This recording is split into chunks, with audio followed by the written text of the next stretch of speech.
Cabal. Shaolin Funk. Is there a food court?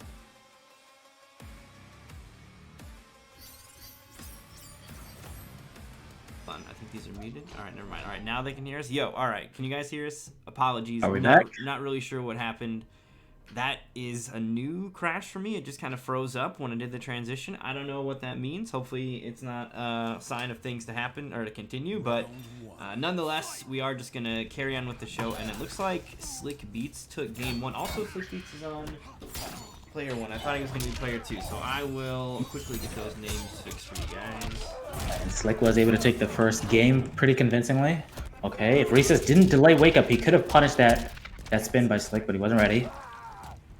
Again, just getting opened up. Okay, he gets the micro duck. Okay, the first time he got the micro duck, he didn't punish it. This time he was able to get the full conversion. With the cheeky reset, or accidental reset. Good tech by Slick. Okay, I like this kind of gameplay. It's very, very fast paced, but still good. Okay, short hop into the low. He blocked it this time. Last round he was able to get the short hop into the grab. Reese was ready for it this time now. Zip Zop taken to disguise. Gets caught though. Look at that. Ooh, we're going for uppercut. These maybe dropped it at the end there, but still beautiful stuff there from Slick, trying to maximize that damage, make sure that breakaway that we see Recess sitting on still doesn't come into play. There we go though. Gonna get the fatal blow to connect. Bit of overkill. Yeah, the defensive meter had already been spent by Slick Beats, just running the usual Kung Lao offense with the orbiting hat. So not a significant need for the fatal blow to be used, but I guess he just wanted to make sure it got him. Yep, sometimes you go into a little bit of autopilot towards the end of the round and you're not necessarily looking at the meter, so as long as you're able to close it out, it's still a pretty good use of resources. Absolutely, yep. Okay, gets a solid 34%.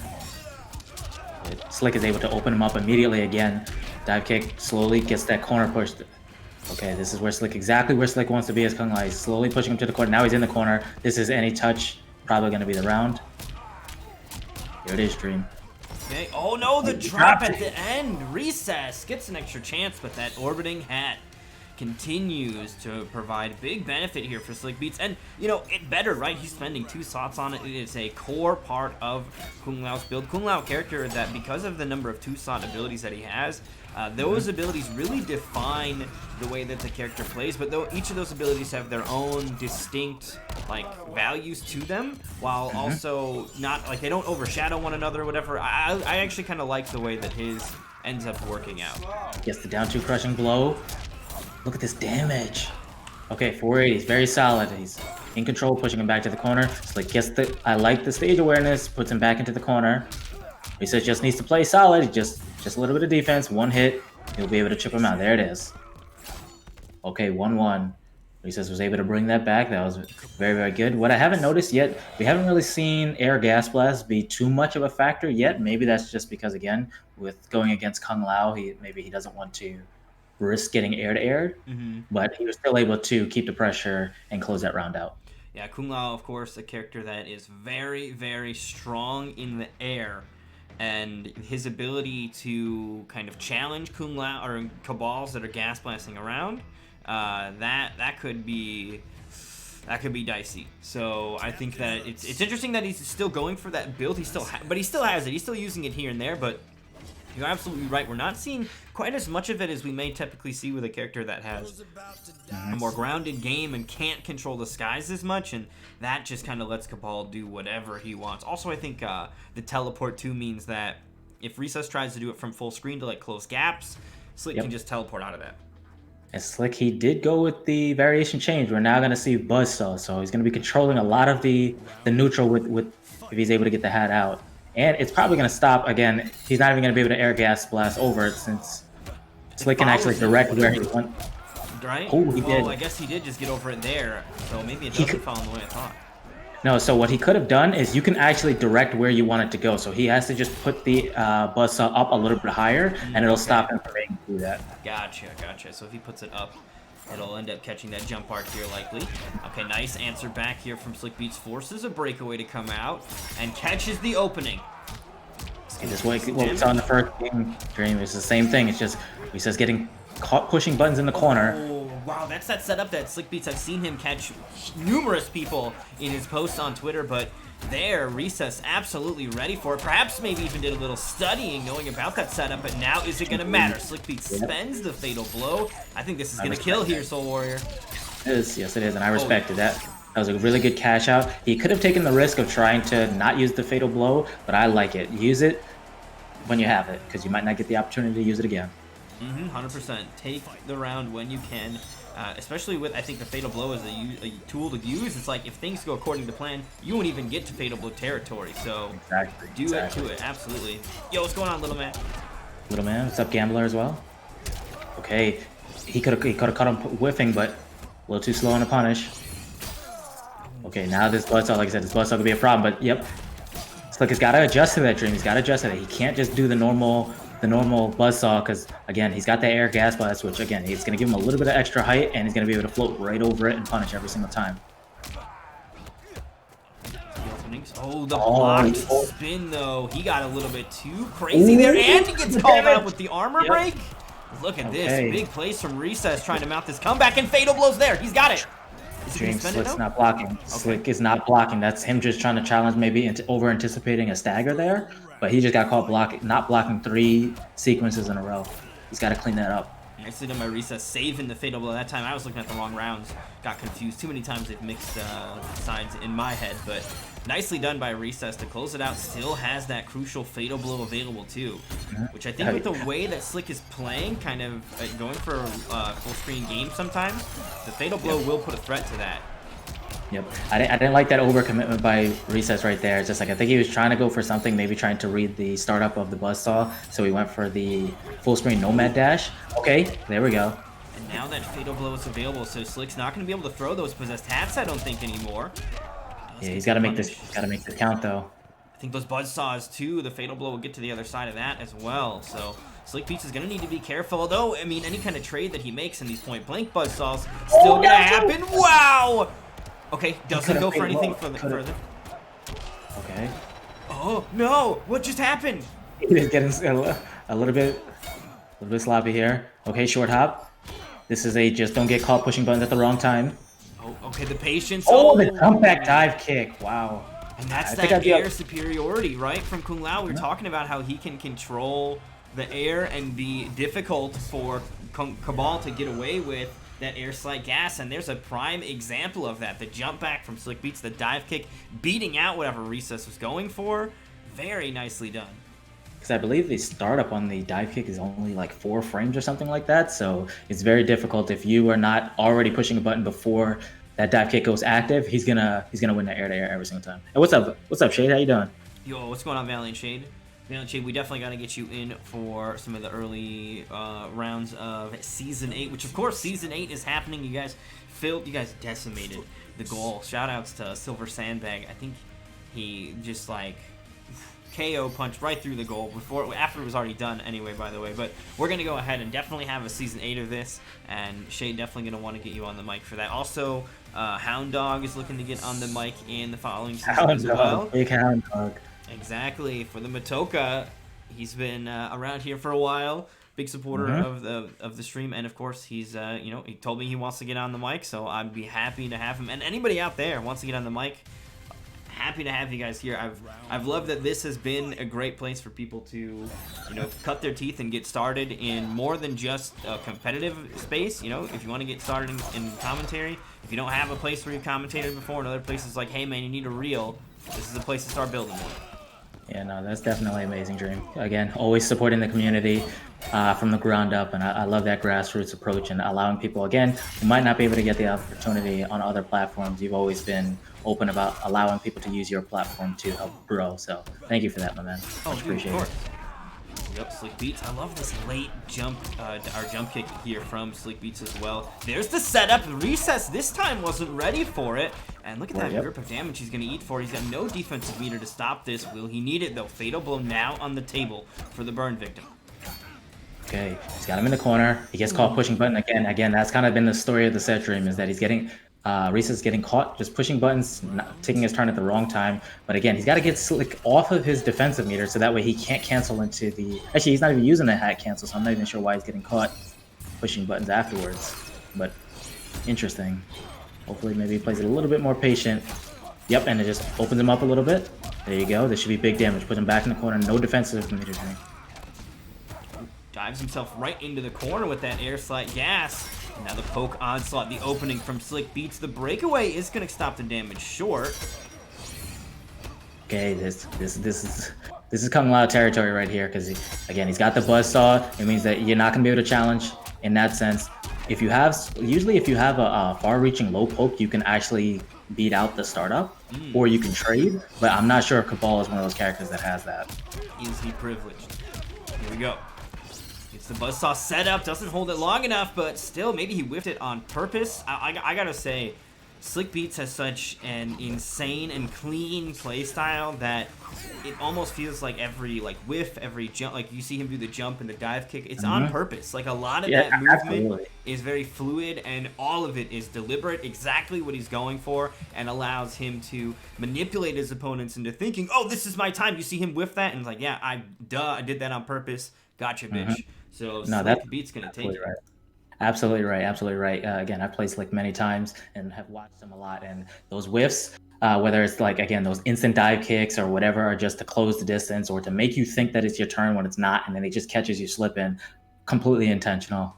And if you're not ready for it, he'll catch you. So good stuff to Slick. Absolutely. And Recess not out yet, though. Nope, of course. Recess is going to still be alive in the loser side of the bracket. I've changed the scenes. Let me know if the stream is still alive. I don't know if we're still alive here, so if you guys in the chat could let us know if you guys can still hear and see everything, much appreciated. Hopefully whatever that weird hiccup was we had at the start doesn't return. It was awful. Yep. Right now, it seems like we're still good. Right now we're seeing the brackets. Yep. And again, Recess is going to be going down into the losers bracket, not out yet. And Slick playing very strong. Again, Slick is somebody that I would love to see him have this breakout performance and get through on the LCQ. He's still got a lot of tough competitors to get through to do it, but he's already set himself up quite well going into winners final after that strong performance. Absolutely. Hey, what's up, Rono? What's up, Blaze? He's going to have some momentum to work with here, and he's going to be facing off against either Sadboy Murda or King Gambler. We're going to go ahead and get Sadboy Murda versus King Gambler here in just a moment. Sorry about the lack of predictions on that one. The stream crashing was a little bit of a distraction, but we'll get the predictions up. We'll get our fighters in here in just a moment, and we will be right back with Sadboy Murda versus King Gambler. Indeed. Do we happen to know, I'm going to kind of put you on the spot here, who did Sadboy Murda beat to get into the top 8? I don't know off the top of my head, to be honest. I remember it happened on stream, but I don't remember who it was, to be honest, which feels awful. Maybe it was... I think we saw Kusanagi lose on stream, but he ended up making it, but maybe it was Striker too. There was a lot of... I think it was Striker lost to Gambler, no. Oh, he beat Shiryu Pain. Oh, okay. Who was really, really strong in points this season as well. Yeah. Good stuff to Sadboy Murda.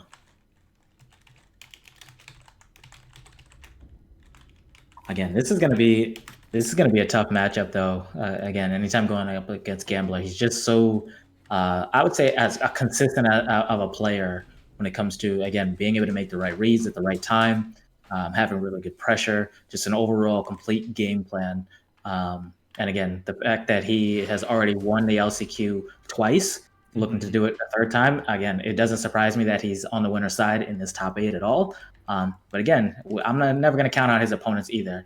They've all come to play as well. So looking forward to a good match here.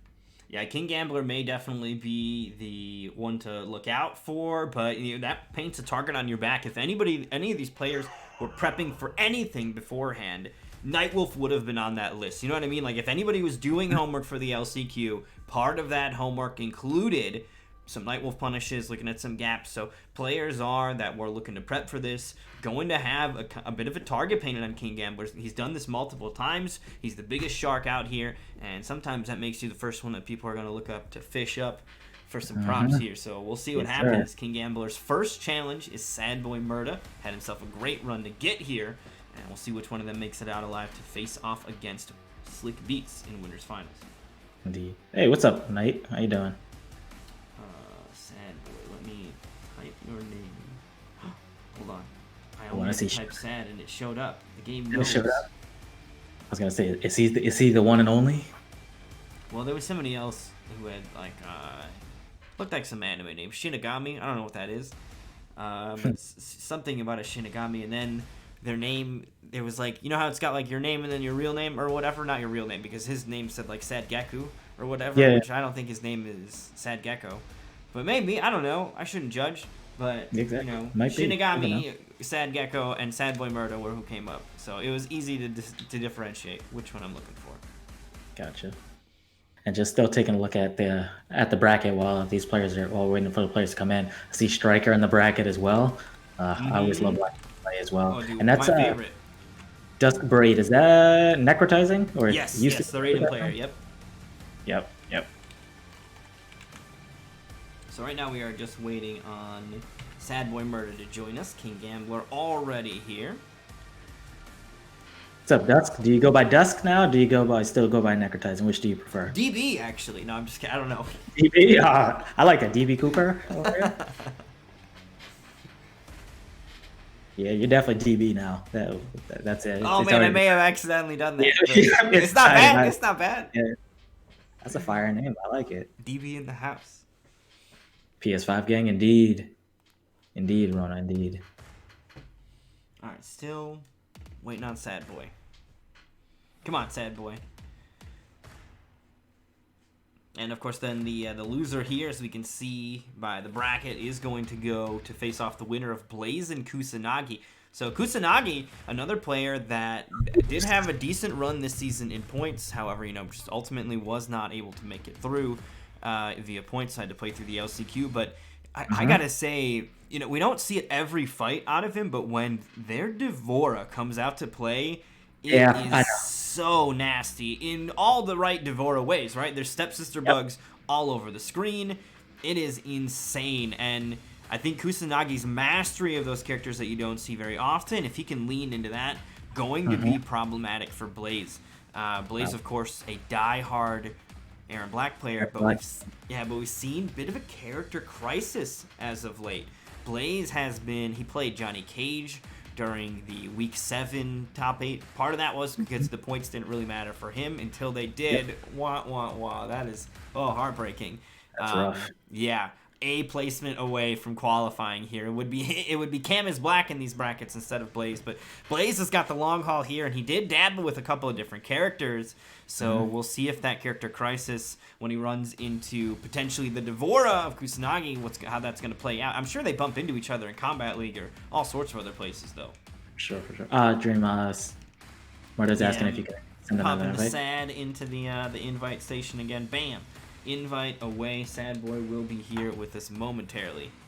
No, but I understand being in a position where you might have a character crisis, especially coming from being a character specialist, which Blaze certainly is a character specialist when it comes to Aaron Black. I definitely would say that he is one of the premier Aaron Blacks on the Xbox side for sure. Oh yeah, him and Blackout are the ones that come to mind for me. Yeah, for sure. But the thing about it is, it's like when you've put in so much time in a character, it's very difficult to actually put that character down. So usually, at least the approach that I took was, I'm never gonna drop like Shao, for example, but have maybe another character as a backup for the matchups that you feel just completely uncomfortable with. But at the end of the day, you know in your heart, if you're an Aaron Black player, there is no character crisis. It's just maybe on specific weeks, maybe you just didn't play as well. And you just kind of have to brush that off and just remember your game plan got you this far. It definitely can take you over the finish line. You just got to stick to it. And Blaze is somebody definitely has the capability to do it. So. Oh yeah, absolutely. I think for me, speaking of abandoning a character, I gotta say I'm quite proud of myself in the dropping noob Cybot department, because I have played noob Cybot. I definitely played him here and there. But in Combat League, because unfortunately I'm not able to compete all the time running this. There's no other tournaments here. I don't have time to compete.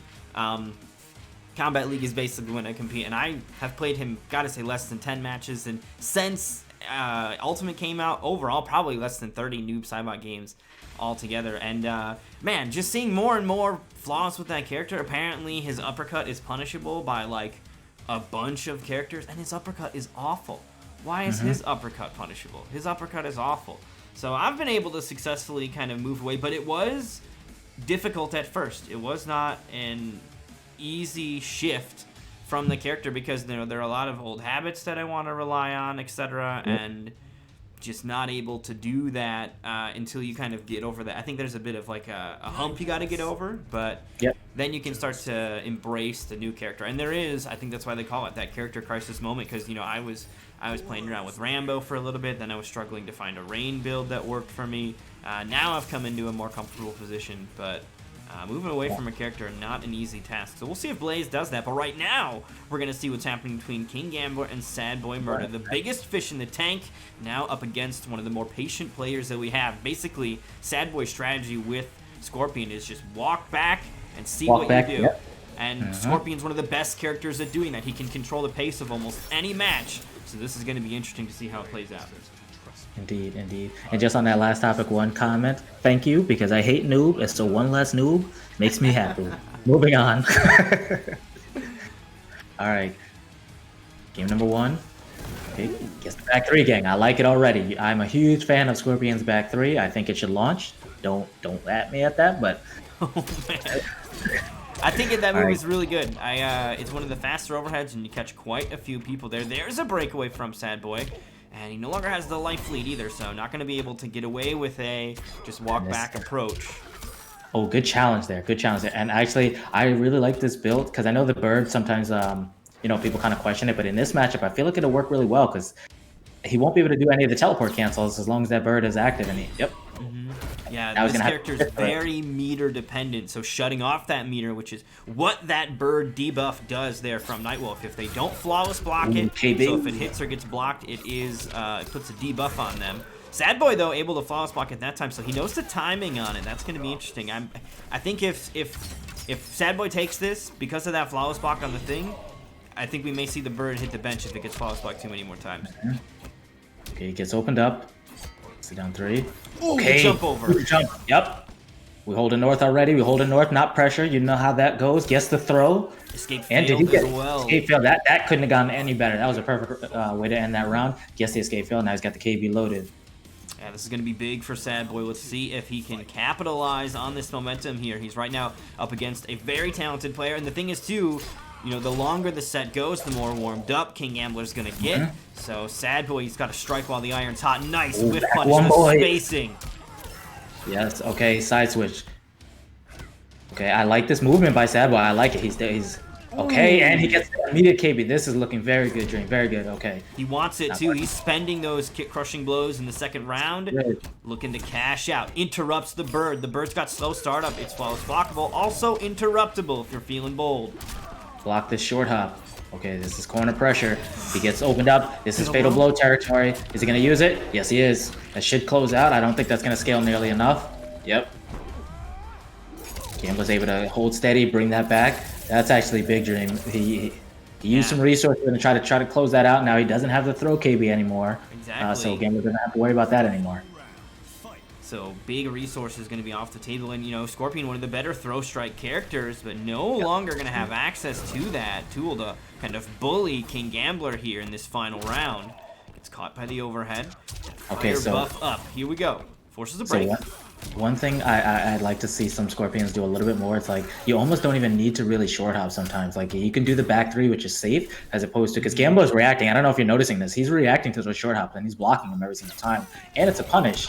As well. Versus if you just do the back 3, there's no punish on the back 3. But Sad Boy Murder is able to start this off very strong, just like he did last round. That should be it. Okay, doesn't have the meter to commit. Gets the back 3. I like it. Back 3 again. In. Nicely done. Taking some tips from the commentary booth, and that is Sad Boy on the board. First here, we're talking about the threat of King Gambler here in this LCQ. But here's the deal. From my understanding, King Gambler, he's just fresh off of some amount of traveling. Maybe just a drive, but nonetheless, he's not in his normal environment, so he's got a little bit of adjusting to do, and that may be playing a factor here. Sad Boy could have been just out there grinding, getting ready, and King Gambler is still getting those tires started, so we'll see what happens as the set progresses, and King Gambler gets a little bit more comfortable with the situation he's in. And also to note, King Gambler is, of course, still alive even if he loses this set. The loser's bracket awaits we're the gonna- losers here. This is the upper bracket, so the lower bracket is still an option and an opportunity. And King Gambler, if anybody saw Pyramid of Power, the lower bracket, nothing for him to fear at all. He completely decimated the entirety of the Pyramid of Power lower bracket, going there from round 1 all the way to grand finals. So King Gambler feels no extra pressure when his back is to the wall. Indeed, indeed. And I know we were talking about at the beginning of this set that Sadboy Murder likes to walk back. He's not even doing the full screen walk back. He's actually doing it from in the neutral, where he's just, again, doing slight micro walks forward and then backwards, and then he's catching Gambler. So I like what I'm seeing out of Sadboy. Gets caught by that bird again. You see him getting hit by that bird, and that's got to be him going for the flawless block timing and tragically getting the timing wrong. So he knows what he's supposed to do, but just not well-versed enough to make it happen here. Yep. Okay. I like that he's not overcommitting on the 4-3-4. He's just doing the 4-3. No flawless block. Okay, because he doesn't have the meter to flawless block. Yep. Meter coming back here for Sadboy, about to be sitting on full meter in both sides, which of course, Scorpion players quick to spend that. That's going to put both players in fatal blow territory now. Next hit could spell doom, and there it is. He overcommitted on the back one. Yeah, I like what he was trying to do. He was trying to, I think he was trying to just do the back one and stagger it and do a back one again, because it usually works out pretty well. But I would have liked to see him he could have maintained this distance a little bit more, because again, I don't think Gambler has the roll or anything that's going to hit him from full screen. No, that's not part of the build right now. Mobility, I mean, he's got the shoulder charge, but like, at that health range, not a deadly threat. So King Gambler, really expert plays there. Uppercut here from King Gambler, going to take the life lead now significantly. 50% health remaining for Sadboy. Okay, we get the 1-1, 4-3. Okay, short hop into grab. I think that, you're talking about back 3. I think back 3 definitely the way to go. Short hop, empty short hops into throws are, I think maybe that's the reason to even put a button on the short hop, is to let them know that you're willing to make a short hop a threat and not a throw tell. But for the most part, I think empty short hop throws is going to be the stronger tool, but you just have to establish a bit of a threat with a few short hop attacks to do it. Okay, gets the duck. Okay, good teleport cancel. Back 3 block. See, if he had short hop there, he would have been dead, because that would have been a punish.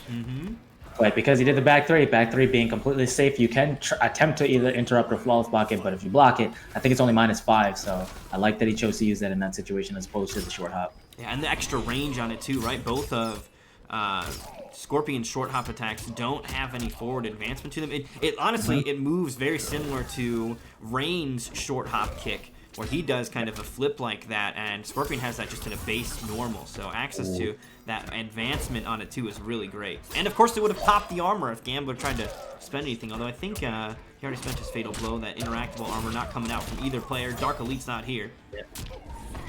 Okay, nice now he can't do the fatal blow. Nice throw tag. Okay, no meter. Okay, he didn't flawless block the 4-3-4. Gets opened up again. That should be round. That should be round. Yep, there it is.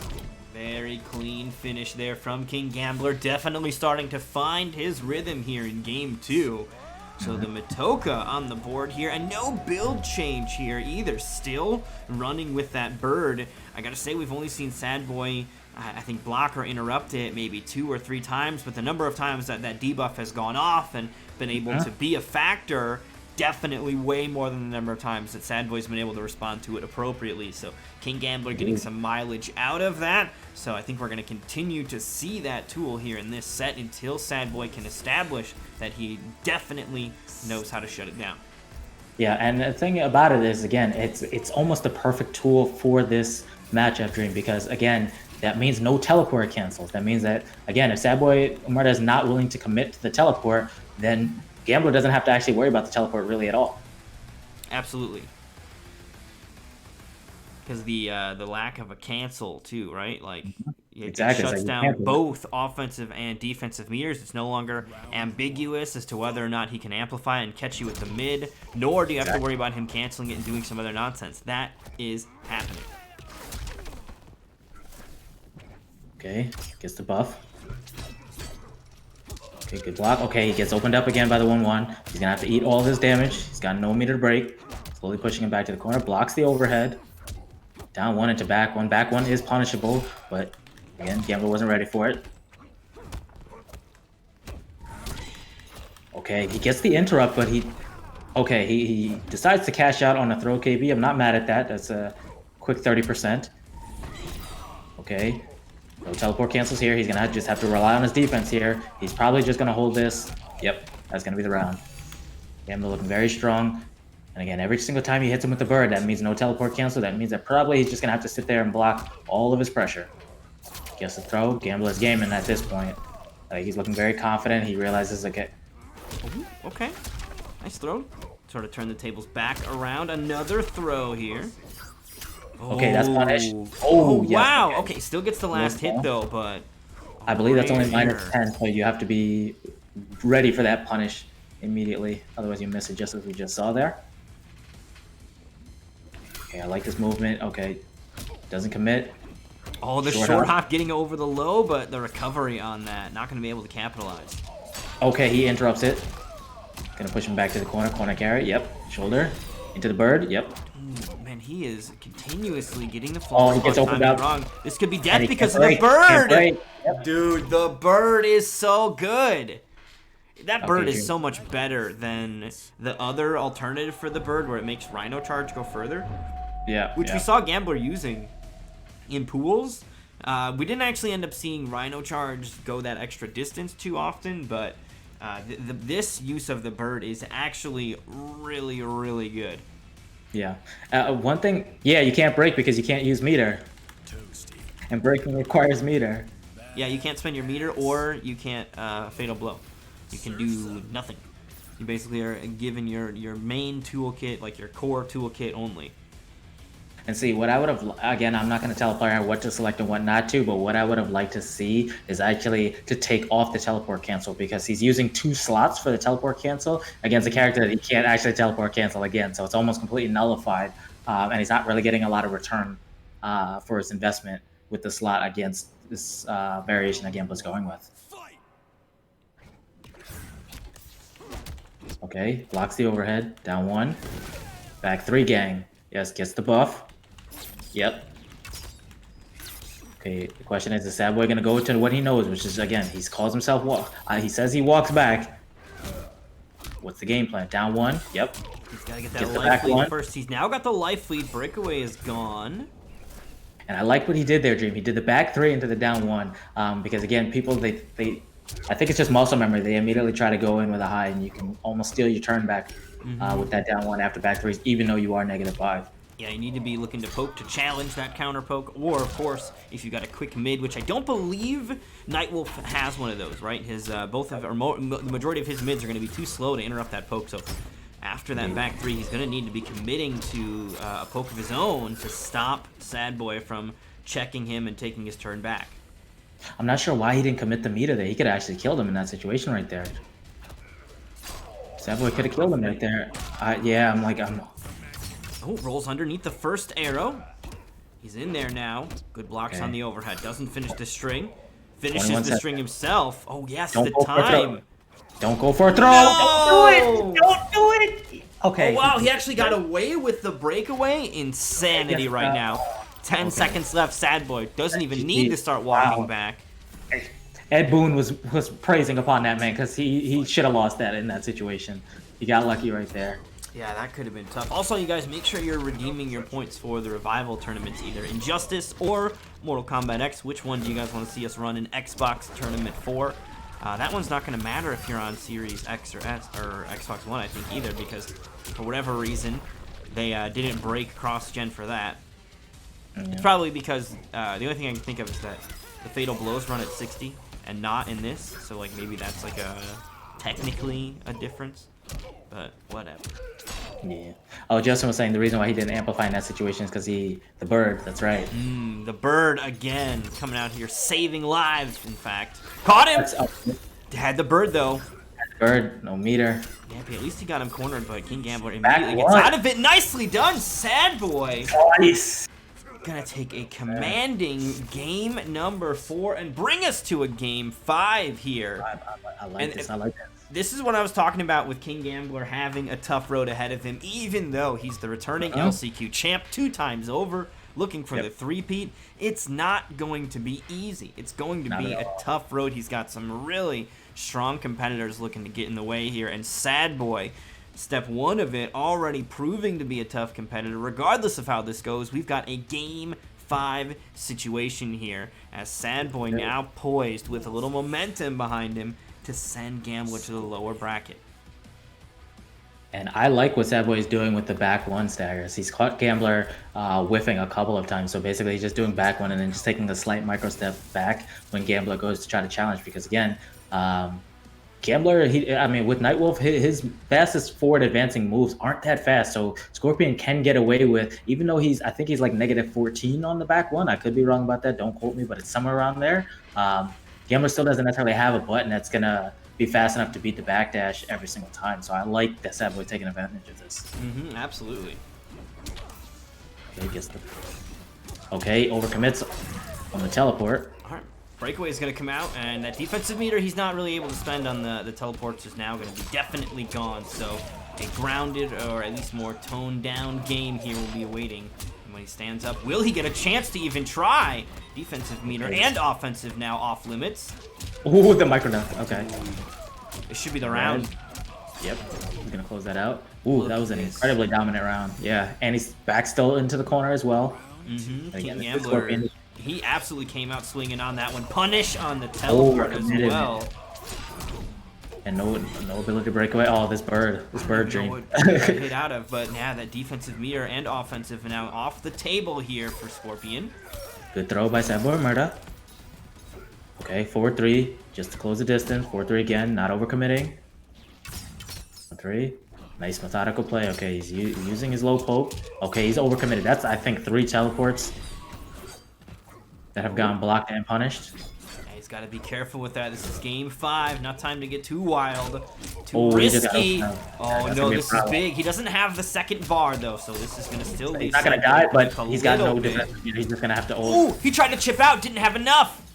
Sad Boy's last chance here. Gets the anti-air. Dude, forward 3 is so good. What the fuck was that? Did he cancel teleport in the middle of a combo? Now he only needs 1 hit, though. 4-4.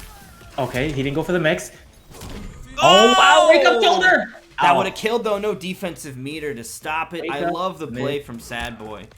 Shoulder. As a shout-out player, I'm very happy. I'm smiling on my side right now. And that was calculated, too. You know, there was no defensive meter to protect him from it. That's a mid, so blocking it wasn't an option. I think Gambler maybe even had offensive meter to amp it if needed to get the extra hit. And it was going to be downhill from there for Sad Boy. But a valiant attempt at a comeback there on that one. Almost made it. We're going to go ahead and bring it back over to the commentators' cams, and we'll get our next match here for you guys in just a moment.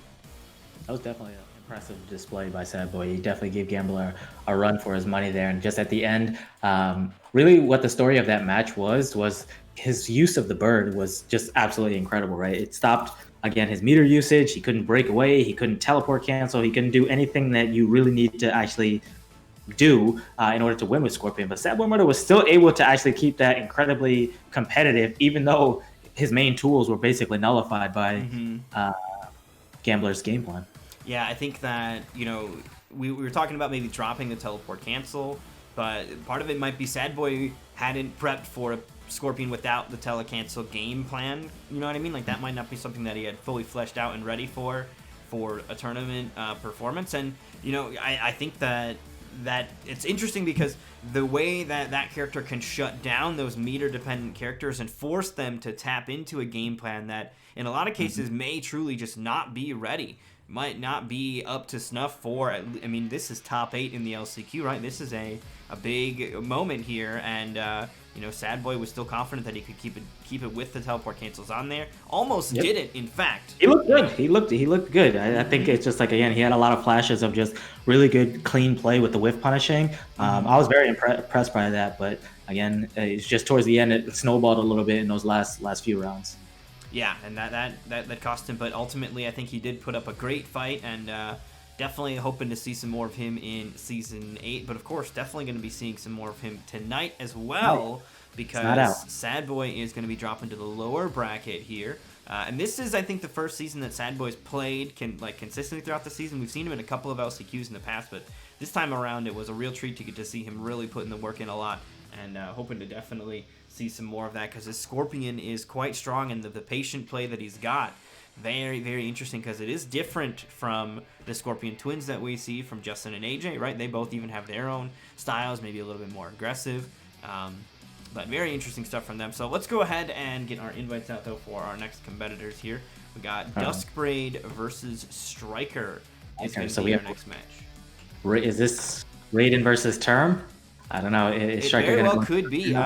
Striker's got a handful of characters. He's got Rambo as well, and I think he likes to play Rambo, at least in the matchups where he feels the character can easily kind of lame it out. I don't think Raiden is one. Raiden? Yeah, right now the Claymore's that. behind you, right? So I think Rambo is definitely not going to be making an appearance on this one. That'd be my thought. But of course, you know, Striker's been playing like Johnny Cage or some other interesting characters that are kind of outside of the normal realm for Striker, but he's you know, looking to find a new way to spice up the game and trying to play some of the more different approach. Because I mean, my understanding has been, if it's got a command grab, Striker will try it, right? He likes command grab characters. Bane, of course, and so why doesn't he put Kano then?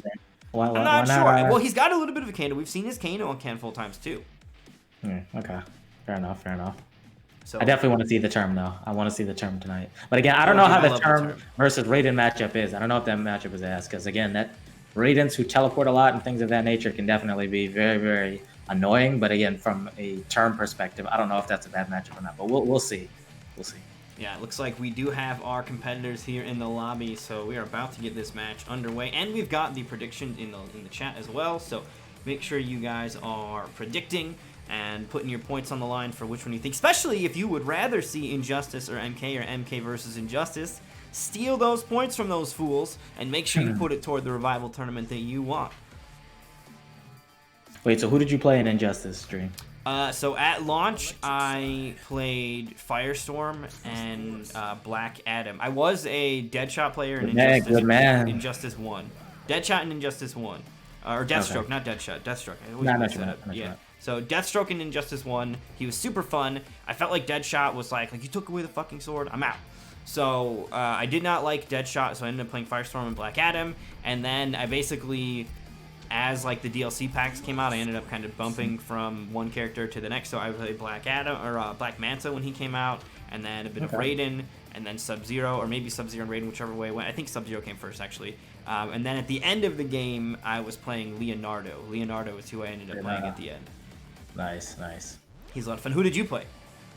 Black Adam. Okay. Like the good old days, and then, you know, things went downhill from there. But I used to love the cheap shit, especially ending matches with setting up the orbs and then doing a dive kick and getting a free cheap win. Oh yeah, Good or time. just like rolling through people. Like, are you right? Exactly? Yeah. Yep. These boards are gonna touch you at some point.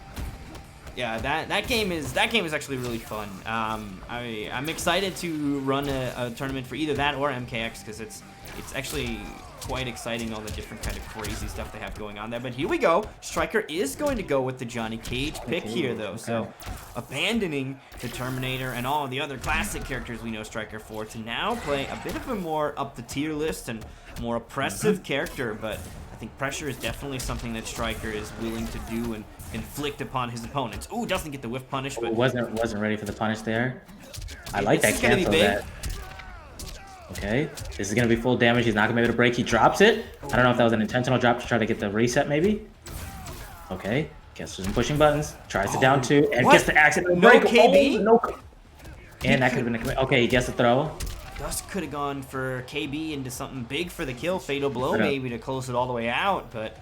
He actually had two opportunities there because he opened him up again the second time and didn't confirm into fatal blow. But sometimes in the moment you just miss those little opportunities. Cost you. Yep, absolutely. We'll see if Dust can tighten it up here. This is top 8 upper bracket, or this is lower bracket action here too. Let me go ahead and change that thing too, because right now loser goes home. You can take a seat in the stands and spectator duty for the rest of the night. He does have the anti-breakaway in this variation, so DB's going to be holding a lot of that pressure. Okay, so he's going to put him back into the corner. Oh, he got shimmied. Okay, doesn't go for any kind of launcher, knowing the breakaway is there, so just going for the fully grounded, pissed off, and that's going to close out Striker. Big Striker. I like him. I'm liking what I'm seeing already, Dream.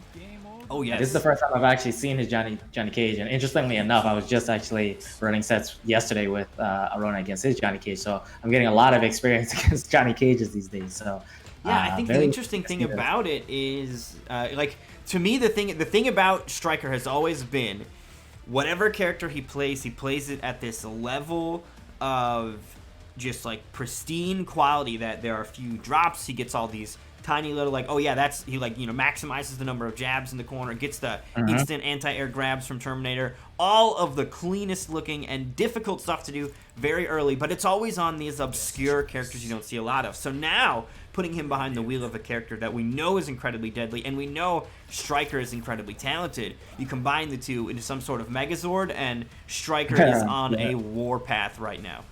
Indeed. And thank you, Tribute347. I appreciate it. Like I said, still kind of new to this commentating thing. Dream, is gracious enough to invite me onto his platform, so I'm just doing the best that I can, you know? You are doing fantastic. Always a pleasure to have you on here. And, you know, I miss commentating your matches partially because nobody else plays the Emperor. Risen hasn't been around lately. But it is a thrill having you here in the booth with me. And, of course, we can gossip about the sweet life of retirement and not having to worry about, you see all this sweating these kids are doing? Exactly. I can't do it, man. I can't do it. My old heart cannot take it anymore, Dream. I am much more comfortable, just analyzing the fights rather than being in them. But these are our boys. I'm happy to support in any way that I can. So it's good to see. All right. So let's see if DB is going to be able to make the adjustment there, because again, Stryker was looking very strong, but DB did start off very strong in the first round. What's he doing with the weird stick, though, man? What is that? I know I've very rarely seen that. Did he have that last time? Is that a variation switch? I don't remember seeing the stick. Okay, he gets a throw. Okay, looks like he was anticipating the throw there. What is the rest of the build here? I'm curious, because if he got rid of the like Storm Cell or something, then that's going to be losing access to his combo extensions and stuff. But maybe his plan isn't to get big hits. He's just going for like a war of attrition to whittle his opponent down. So far, he's staying in it, but as soon as Stryker gets an open, oh man, spoke too soon, drops it. Yeah, drops it, gets the throw. Okay, good tech. Okay, wake up, fatal blow. He tried it. Okay, double teleport. Okay. What? It hits when you put it on the ground? I'm not sure. New things. Yeah. And maybe it's because he amplified it. It looked like he amplified it on that one, but it seemed to go off when it hit the ground as well, and ended up, I think, safe. Maybe, I'm not sure. Yeah. So I haven't seen this variation, but I feel like this would actually be somewhat decent if he had that the low from the Raijin variation, because then at least it's just like there's somewhat of a guessing game there, but it doesn't really seem like there's a guessing game. I feel like if Stryker starts reacting to him putting that special on the screen, it's not going to be nearly as effective. Yeah, and you know, Stryker definitely one of the more patient players that even if Duskbraid starts getting a little bit of momentum with it, Stryker will very quickly notice the flaws, adjust his game plan, and then start to expose them. Yo, what's going on, Viz? What's up, Viz? All right, gets him up. He's not going to be able to break. He's got no defensive meter. Okay, good tech on... He didn't want to get brutality. I was about to say, he still might. Right? Give him the Las Plagas brutality. I'm surprised that not very many characters have one that does that, where they knock their head up on the spine, and it looks like a Resident Evil Las Plagas thing that pops out. Yeah. Johnny's is like the only one that does that to him. All right, Stryker's looking... This Johnny's actually looking like it's tournament ready here. Again, I'm always impressed when I see Stryker play, but it definitely seems like he has starting to put in the work. It's going to be interesting to see if he's able to take this set, if he's going to continue with the Johnny all the way through the bracket, or if he's just using it to kind of test the waters in this first round of the loser bracket. Yeah, definitely, you know, Johnny Cage is not something that he is well known for. Happy to see it, of course, but not what he's primarily known for. So it is, you're right, curious to kind of note, will this continue if he survives here, which he's so far looking pretty solid. But even if Duskbraid starts to take some games off of Johnny, is Johnny going to be the character he rides it out on? Is the mechanical mix going to come in to save the day? We'll see. Stryker right now, Viz is here and is seeing Stryker play, not Terminator. I'm sure there's some sort of disappointment going on, unless Stryker maybe briefed him and then be like, hey man, I know that, you know, Terminator Brothers, buff Terminator, all that, bottom 5, but, you know, I'm going to be playing top 5 here today. Johnny time. Yeah. Like, hopefully he birthed the rest of the Terminator army. And maybe what he's saying is, you know, this is the LCQ. I got to win. I can't play in the game, so I got to give myself the best chance and opportunity to pull out the W, regardless of character. So I'm not mad at him. Ooh, Block. punish. There we go. Not gonna get big damage out of it, but Interrupts. Okay, gets the throw. Striker's really been relying heavily on these throws as well. There's been a couple of times that DB has sort of reacted to it, but I like that Striker is not just using his buttons, but he's also mixing it up with the throws to keep the DB on his toes. that's absolutely what he's got to do. Lots of fireballs now. Striker's got a solid life lead, and DB not able to make his way in here with Ronald Raiden. Yeah, that's a hilarious name, by the way. And shout outs to Tiger not letting those be on the Pro Tour. That's like such a fun thing. Exactly. Now the names are covered now. Yeah, right. You can't even like tell who people are at all. And like, I don't think the Tigers was too crazy, but I understand that like it could get pretty wild because I've seen some awful ones, but some of them are really cool and creative. So, our DB's able to get the KB. He's got to utilize that pressure. He's got to keep... Okay, Striker's reacting. Yep, it's just like you're not going to be able to just cancel on his face and think he's not going to push a button. Okay, ducks underneath. He's going to catch all the way out. Tries to read the breakaway. Okay, whiffs the throw. Okay, Striker mashes. okay. He gets the Just overhead. some heavy Short hop. pressure, Okay, but he overcommits. This is trouble. He's got the fades. This is trouble, Dream. Oh This is trouble. no! Striker going for the big time damage. He can't break either. Yep, I was like, he can't even break. He's got to eat it all. That's GG. He got it with the last Plagas! Moment of silence for DB, y'all. Moment of silence. No fucking way. Dude, we're clipping that one. Oh, clip that. That's gotta got to be in the opening for next season, Dream. That's got to be in there. That was wild.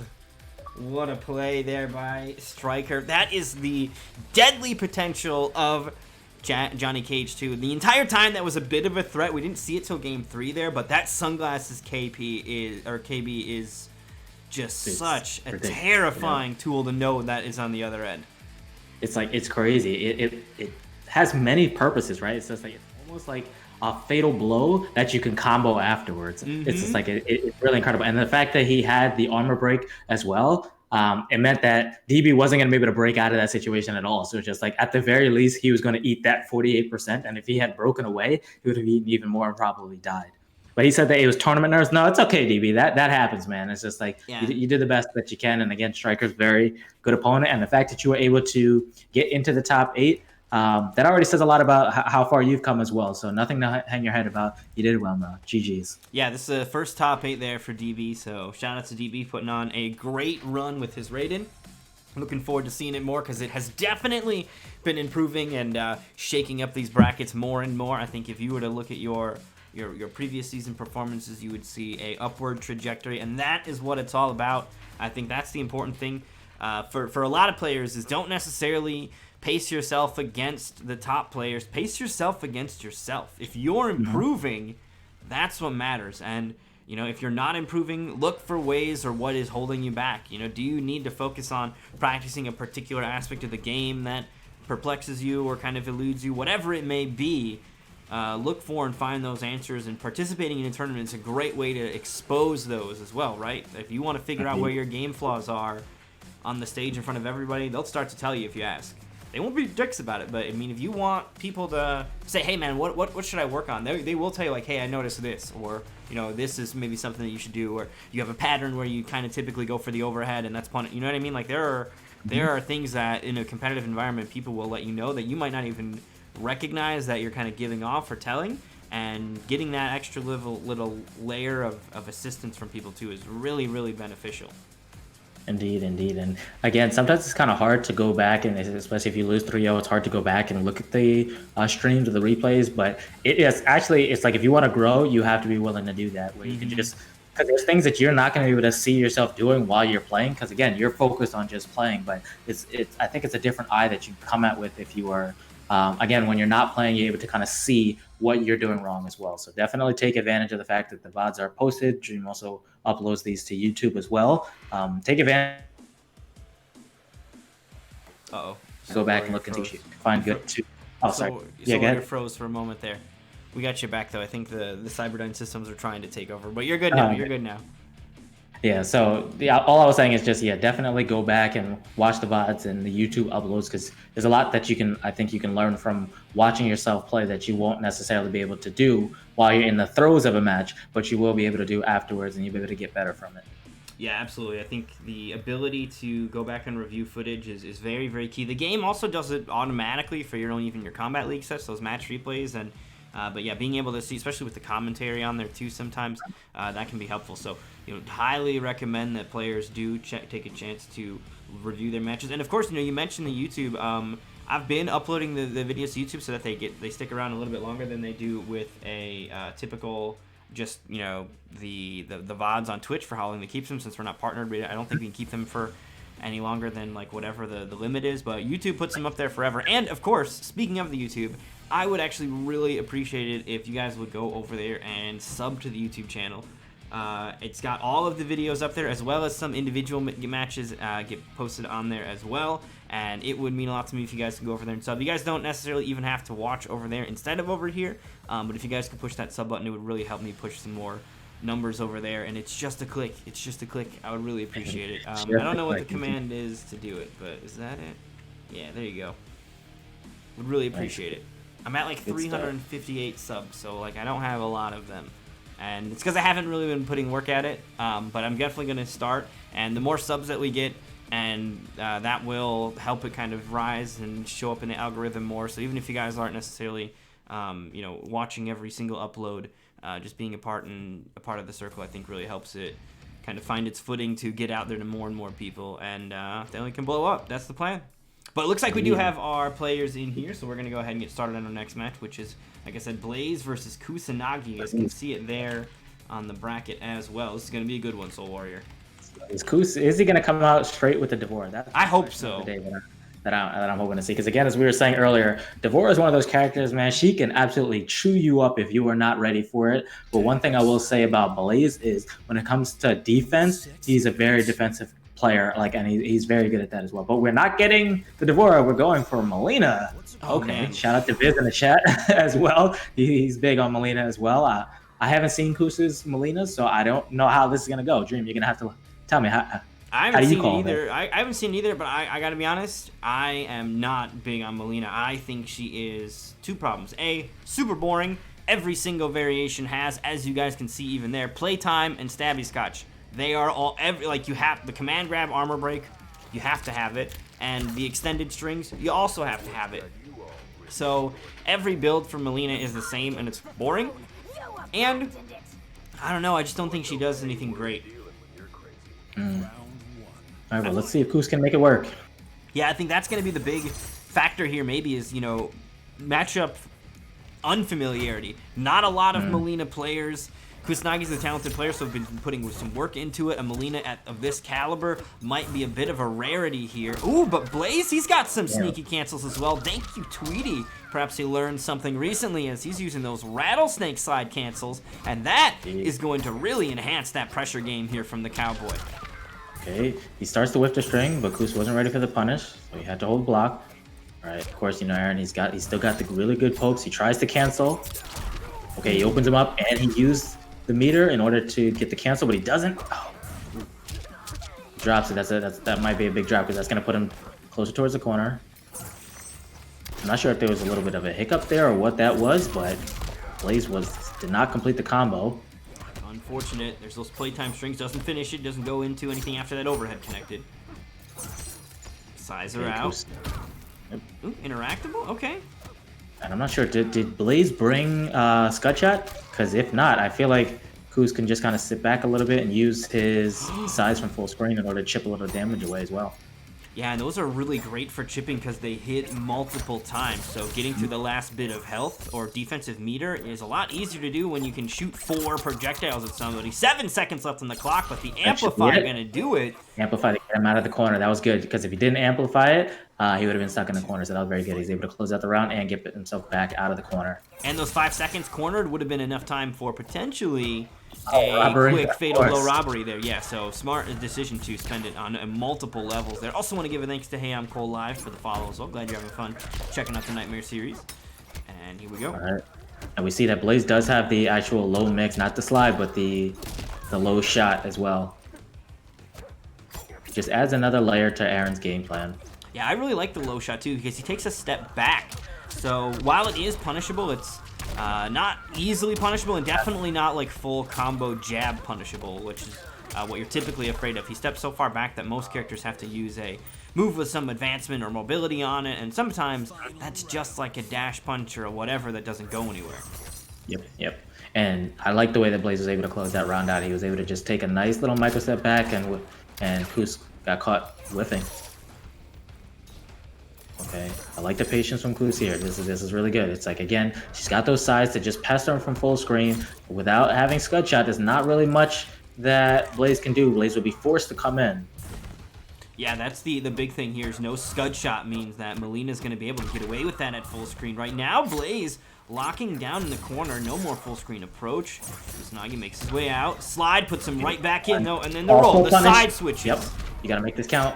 Yep, full damage. KB? Yes. And KB, of course. It's the final round. Cash out everything here. Big whiff, though. That could be a problem. Oh my God! Speaking of cashing out. Yeah, so again, in that situation, Dream, what I want to start seeing more players do is like when you have a 60% life lead like this, there's no reason to overcommit to somebody, especially when you have the size, right? It's like he doesn't have to do this. Now it's on him, and now he's burning in the acid as well. Fatal Blow available here from Kusanagi though, so gonna need to be careful. Acid is going to bleed right through that defensive meter, though. You see, Kusanagi still has 2 bars of defensive meter, but Aaron Black cares not. He can easily set up an acid puddle on the ground, and unless you're looking for it to punish it outright, if he gets away with that, it makes it very, very deadly. So nice, clean job there from Blaze, able to close that one out. That was merely game 1. Definitely was starting to come down to the wire, but just goes to show how hungry both of these players are, and this is not going to be an easy battle for either one of them.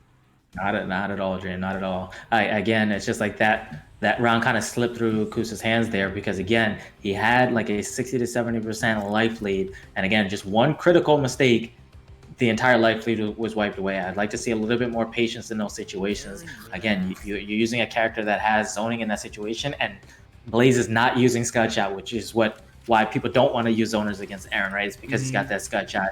But when he's not using that Scud Shot, just take advantage of it. Other than that, I think he played that pretty well. Yeah, right now he's a mere mortal. You take away his power, and now everybody else can start shooting him again, which I think that was one of the premier reasons to arguably even play Aaron Black is the way that Scud Shot deletes not every projectile, but almost every projectile. Cetrion's Boulder, Noob Saibot's Clone, all of the obnoxious projectiles gone, and it doesn't matter how many of them there are. Rambo's M60 amplified, full clip. I don't know what kind of bullets Aaron Black is packing, but shoots every bullet down. It's a great tool for anti-zoning, but when it's not there, it kind of reverts back to mere mortal form. And Kusanagi has, of course, as we're seeing here at the start even, successfully been able to get a lot of those size on the screen. And that, I think, is the biggest strength of Melina, is she can be annoying. I don't think she's very good, but she is annoying. That is true. Very true. Can somebody time out Kente for that bullshit that he just put in the chat? Play Jackie, he says. How dare ye? Man, I gotta say, Jackie's days better be numbered. I'm hoping that when the Pro Tour ends, there's some big changes to Jackie. I don't want to see the death of Upgraded. I just want to see the rise of the rest of the builds. I think you make Upgraded cost 3 slots to do that, and then other builds can start to compete with, like, okay, do you want to do the upgraded and only the upgraded shit, not upgraded plus plasma, just upgraded. Indeed. And then I think it starts to make a better argument to do the other shit. Indeed. The Blaze again start going right back in. No defensive meter, so he's gonna have to hold all of this. Oh, I like it. So he does the low in order to kind of kill the wake up frames, and then goes immediately into the throw. Okay, gets the ball roll. Full conversion. Okay, Kus drops it again. Okay, gets the back 2. Blocks the mix. No punish. Okay, Kus has to be careful because this is one mistake away from fatal blow.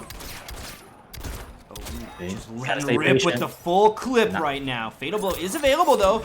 Okay, that was smart. Ooh. Did he need that though? I don't think he did because he could have probably done a ball roll combo, but I don't know. But he can break away immediately after. But then you gotta worry about like a meaty ball roll, hard to block. So maybe he didn't need to, but Well, he got the round. That's really all that matters at Exactly, the end yeah, of the and day. it was that close and just wanted to guarantee it. So Kusanagi hangs in there, brings us to a final round here in game 2. And yes, I like it. Use those sides, use that spacing. I'm liking his movement too, Jim. I don't know if you're noticing this. It's just like, again, he's using the spacing, coming in, exactly, doing his quick things. He's able to get the throw, then he's right back out. And he's already taken over 50% life just by doing that. And again, what is Aaron going to do? He's going to have to forward 4 his way in or slide his way in, or he's going to eat all of this chip on the way in. Yep. Ooh, Oh, he could have got a big one, you know. Not going to be safe on that slide, though, however. Umpire called him on that one. It is, Back okay, away. he's moving back. Yep. Oh, the Okay, terrible interactable? I don't know why, Force but... him to- Okay, lagged up a little bit. What's going on here? Ooh, that was a little yucky. Hopefully it doesn't Okay. continue. I mean, we know all these players are wired, so I'm really not sure what that is. Oh, Koos had it. He had it, Dreamy. He had the full combo punish right then and there. I would have killed. Okay, blocks it back to 2. Blocks the mix again. I'm very impressed with the fact that he's blocking this mix. And of course, he's that able to- mix, he's not able to get a punish either. Nope. But, okay, I like what Koos is doing. This is exactly what I was saying we need to see from the adjustment, right? Which is force him to actually have to come to you. I fully anticipate seeing that. Oh, at the MK2 phase? I don't think I've ever... That's the first time I've seen that one. I didn't even know it was in a game. Good stuff. Yeah, that's a throwback. I have not seen that in tournament before. That is... I knew it existed, but Kusanagi busting it out here on the stream. And a brutality in the bag here for him. Yeah, Dream, I'm not going to be surprised if we see Blaze switch to a loadout that has Scud Shot in it. I wouldn't be surprised. He may stick it out. You never know, but it wouldn't surprise me at all because, again, that's what's going to make the huge difference in this matchup. If he continues to go without that Scud Shot, I mean, it's going to sound like a broken record here, but if Koos keeps playing the way that he does, he's going to be just fine. But, again, I fully intend that he's probably going to switch. He did switch variations. I didn't see what he had loaded in it, though. Yeah, I think Scudshot is definitely going to be a star of the show that he really wants to summon right now because the ability for that move to shut down, just completely shut down what's happening here is what he's going to be looking for. Man, I forgot to do the prediction again. I'll get it next one. This is too late. My bad. Well, it's 1-1. I'll do it. You guys can predict here. Exactly. It's still equal. Yeah, it's basically, not... this is a Combat League set. It's 1-2 right now.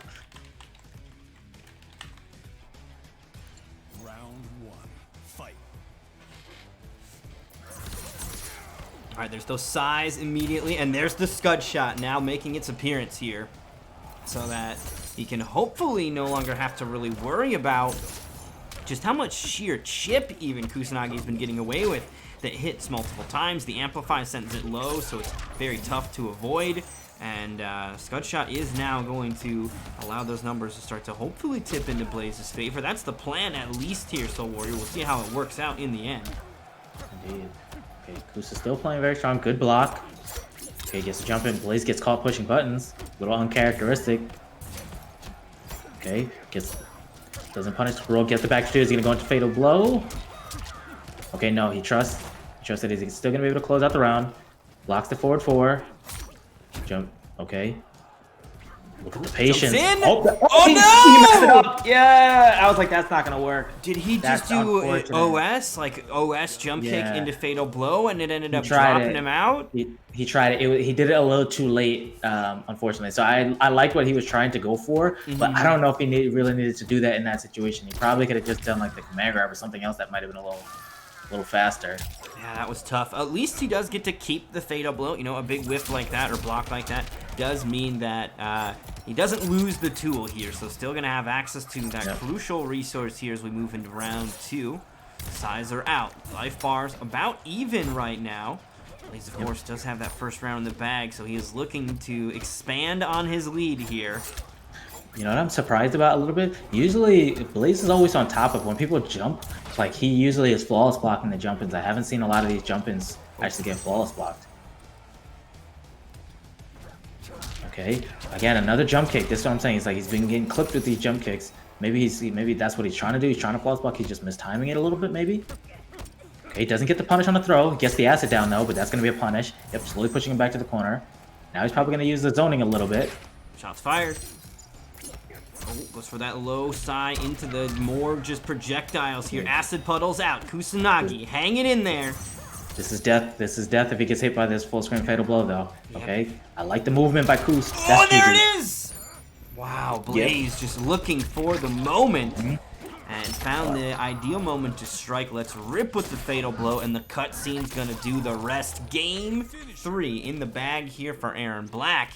And the switch over to Scudshot, even though I don't think Scudshot came out a ton, I think what did also happen was the threat of it sort of toned it down, right? Kusanagi knew that Scudshot was there, and so because of that, less size, and that just allowed Blaze that extra freedom. And I think that's important too, is just the threat of Scudshot can be such a detriment to your opponent, really trying to be oppressive with their fireballs, and you don't even have to use it to then give yourself that needed space to get the rest of your game plan going. Also want to give a quick thanks to Atebo for the follow as well. Glad you're enjoying the Nightmare series here as we grind through our top 8 of the LCQ, looking to find who will be the last player to make it into the $1,000 finale.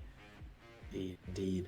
And what I'd like to see here, if Kus decides to stick with Melina here, is you gotta force Blaze to show you that he's gonna use that Scudshot. I love that point that you just made, right? Sometimes you just equip a move just to kind of change, see if somebody's game plan is actually gonna change. And I think him selecting Scudshot, we said we didn't really see it, but just the mere threat of it made Kus change his whole entire game plan, and then it didn't work out as well. It's like sometimes you do have to force your opponent, like if you're on Kus' side, you got to force your opponent to show that, yeah, I equipped this and I'm actually going to use this. Don't just take it for granted that just because they equipped it that they're actually going to use it. But instead of going with the Melina, he did decide to switch to the classic D'Vorah. So this is what I came to see, to be honest, though. I mean, Kusanagi's D'Vorah, we were talking about it before they got in here. It is so fun to watch. A player that is this talented, do work with a character that we just don't see enough of. And here, right off the start, Kusanagi going to town. Stepsister Bug set up to follow.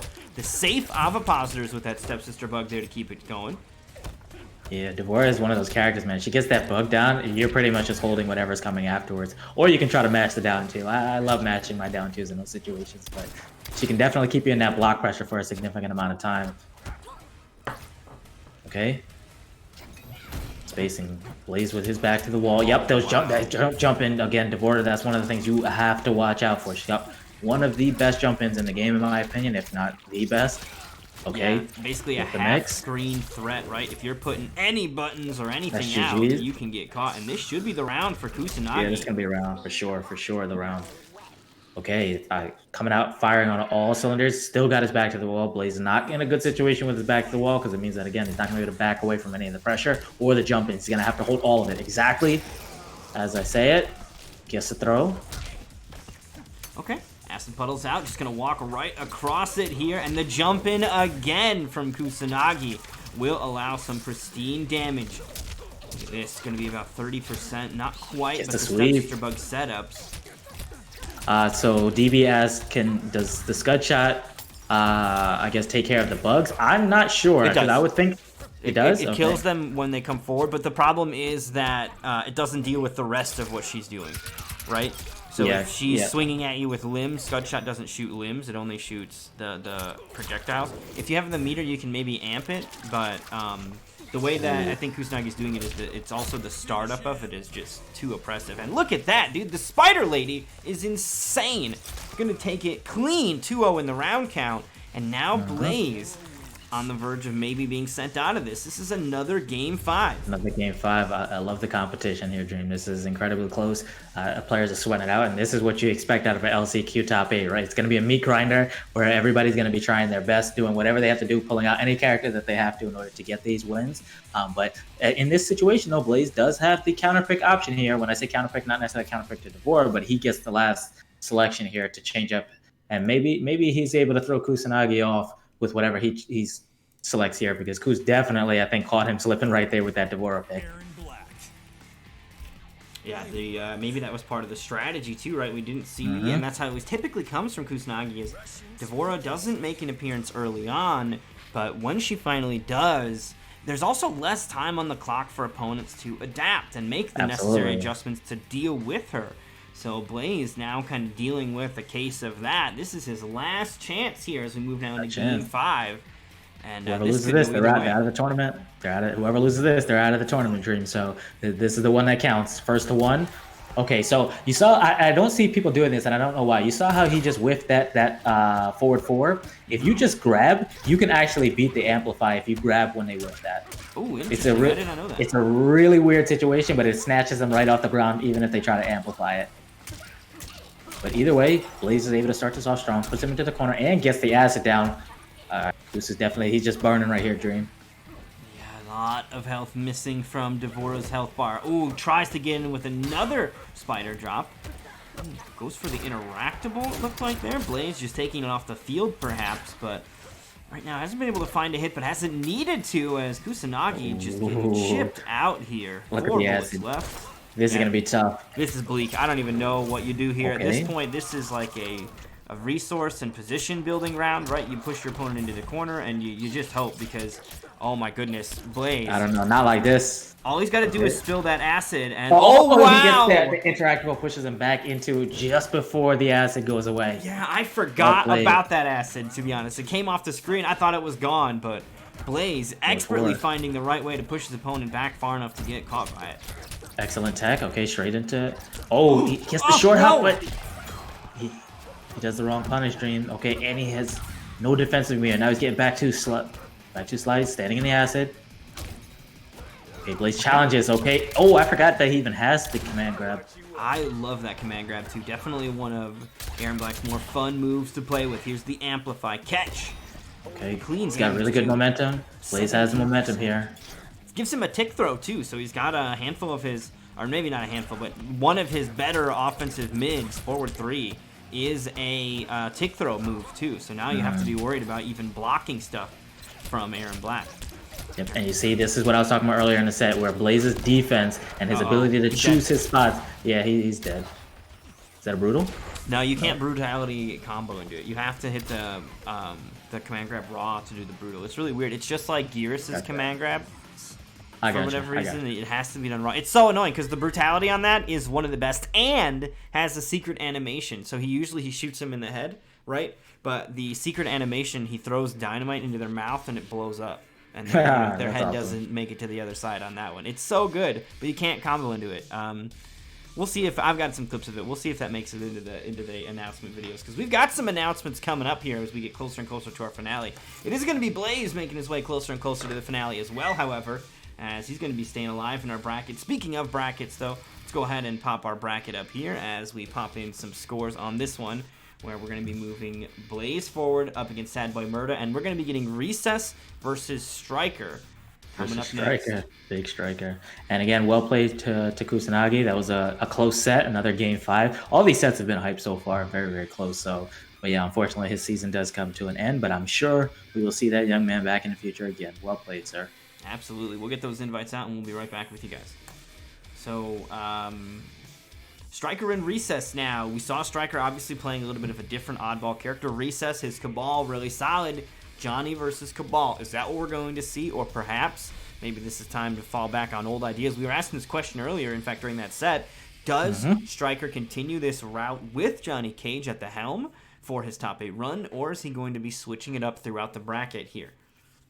I wouldn't be surprised to see him for this matchup stick with Johnny. And if he has the force balls that have the arc to it, in order to kind of keep the Cabal out of the sky. I'm not sure if he feels more comfortable with doing that with Johnny, or again, he can go with Term, and Term does have that air grab. That Striker is very, very, very known for snatching folks out of the sky. It's got a lot of priority on it too. So for Cabal to be jumping up there, going to be a big risk when Terminator can not just bear grab you out of it. I mean, it'd be bad enough if he could just shut that down and get a little damage on you, but he can get like full combos into mix. It can be very devastating if you get a hug from the sky. So that is interesting that is part of the sort of the mind game, even at the character select screen. Is, hey, look, if you have this ability, I've got this ability that really shuts down that ability. So how are you going to proceed? Yeah, I mean, that actually just reminds me again about what we saw from King Gambler earlier, right? Which is he had a specific tool that shuts down his opponent's game plan pretty hard, and you have to be able to adapt to that, right? That's like, and if you haven't really practiced your character, I think, approach from multiple perspectives, it can get a little bit difficult if you aren't able to adapt when your opponent is able to shut down a specific part of your game plan. Mm-hmm. So here we go. Competitors are ready. Recess has Cabal available, and Striker immediately running over to Terminator. Hell yes, Terminator, of course, one of my favorite characters to watch, specifically when Striker's playing him. That's why we've got Terminator emojis in the chat. It's in honor of Striker. So this is going to be a fun one here, as Striker and Recess about to duke it out. We'll go ahead and get these predictions up for you guys as well on who you think is going to win. Is it going to be Striker, or is Recess, he was winner's side top 8. Is he gonna go 0-2 tonight, or is Striker gonna? Well, I guess there's not an or on that one. Whatever, you guys know words. We'll figure it out.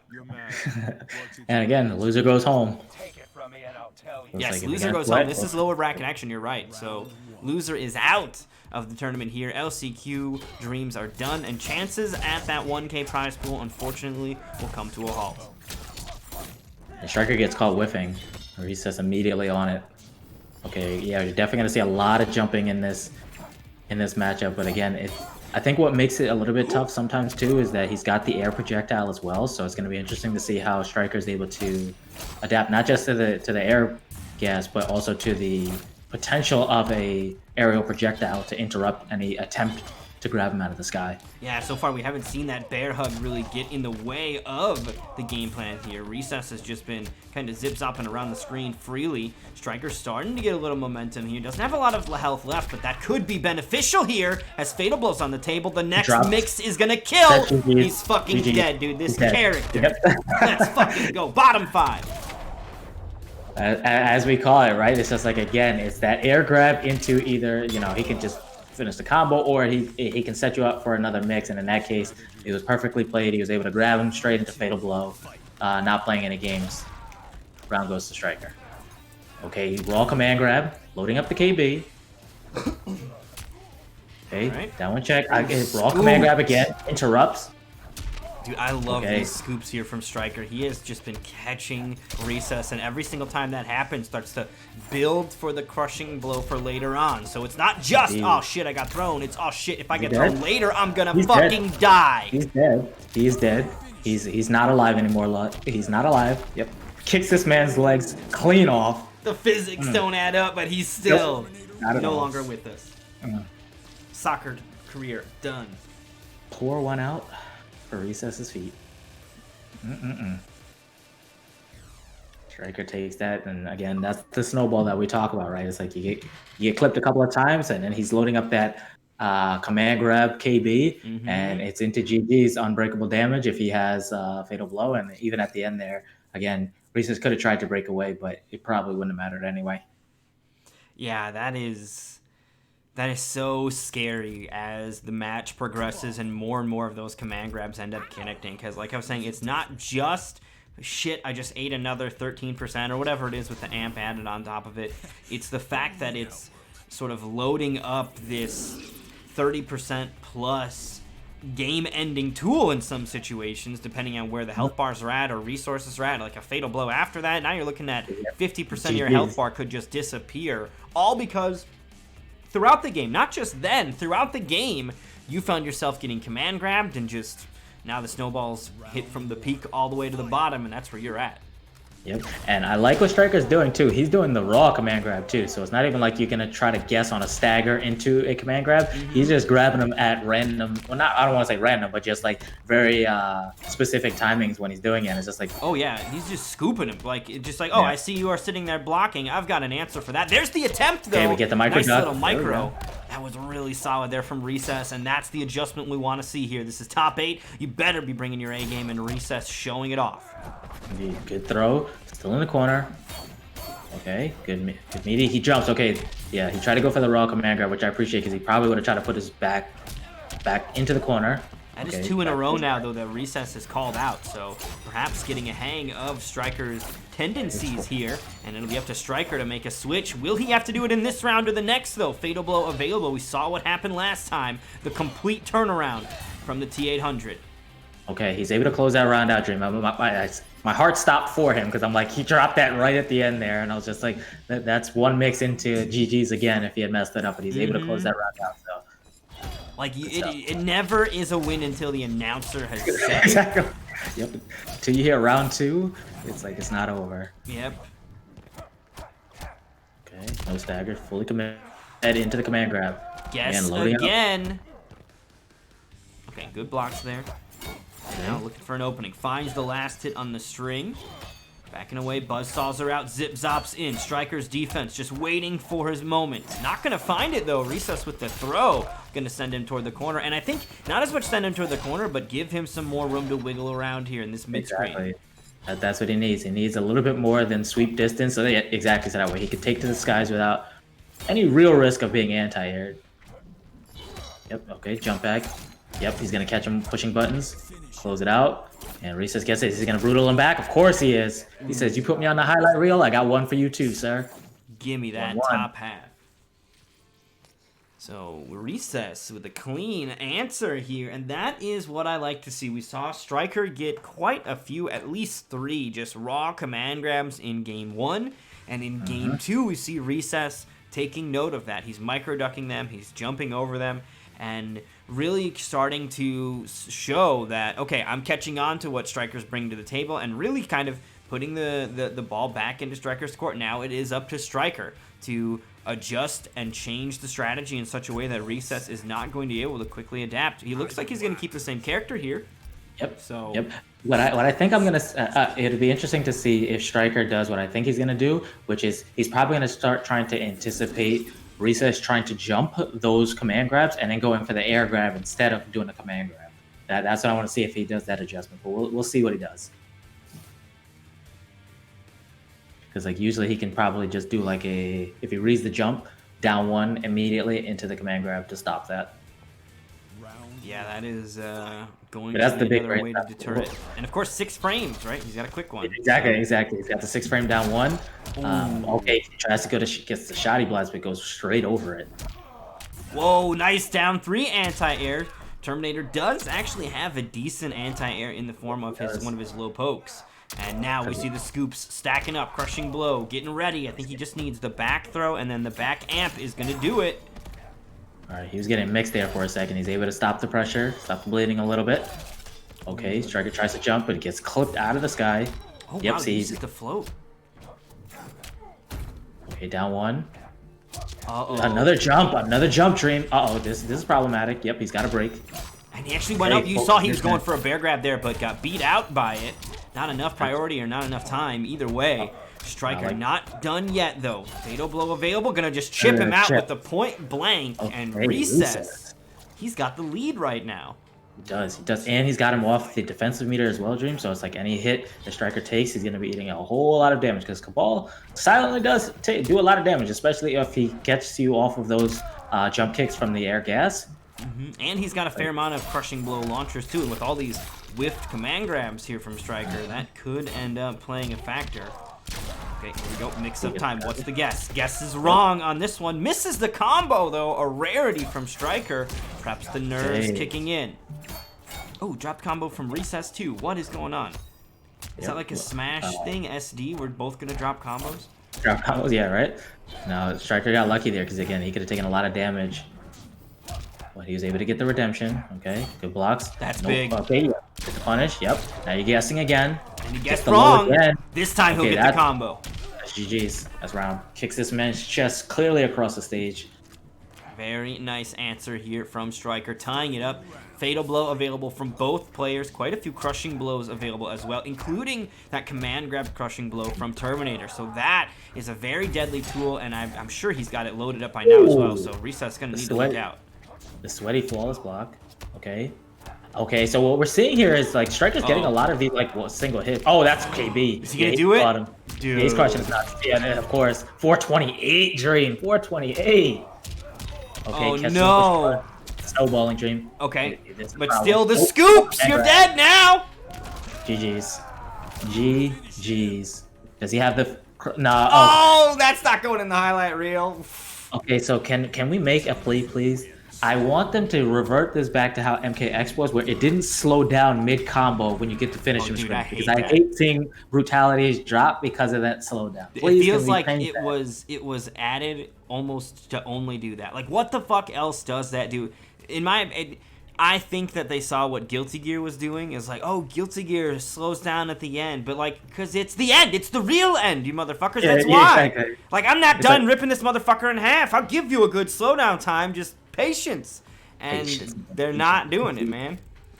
No, because that's the thing. It's like I think it's probably because they want to do like a stylized ending, but I'm like, you kind of lose that ability to brutality. Because to me, I think a lot of the brutality is actually cooler than the waiting for a fatality or whatever.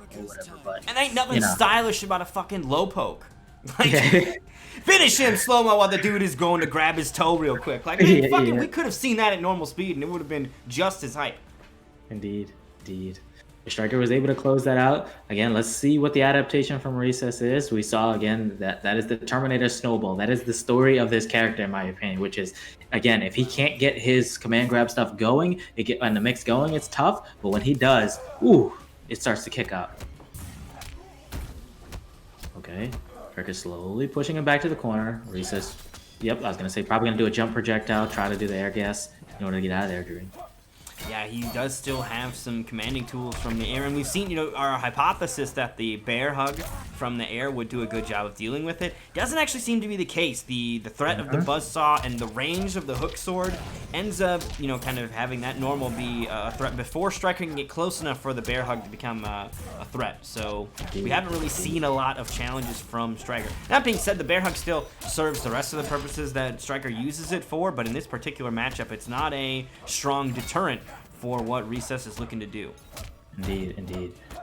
But even though Recess does have the life lead, this is one mix. Not Yep, anymore. now this is one mix into GG's. Yep, Fatal Blow available here. The T800 looking for the kill. All it needs is one hit. Big Oh, he's whip! whipping. Oh no! He's mad. He is so angry. I know Striker. He is so angry right now, Dream. I cannot believe that just happened. You hate to Heartbreaker. see it. You hate to see it. Thank Oh, you so and he much got for the called follow, one thing. Tony Dangerous. Glad you're having fun checking out the Nightmare series.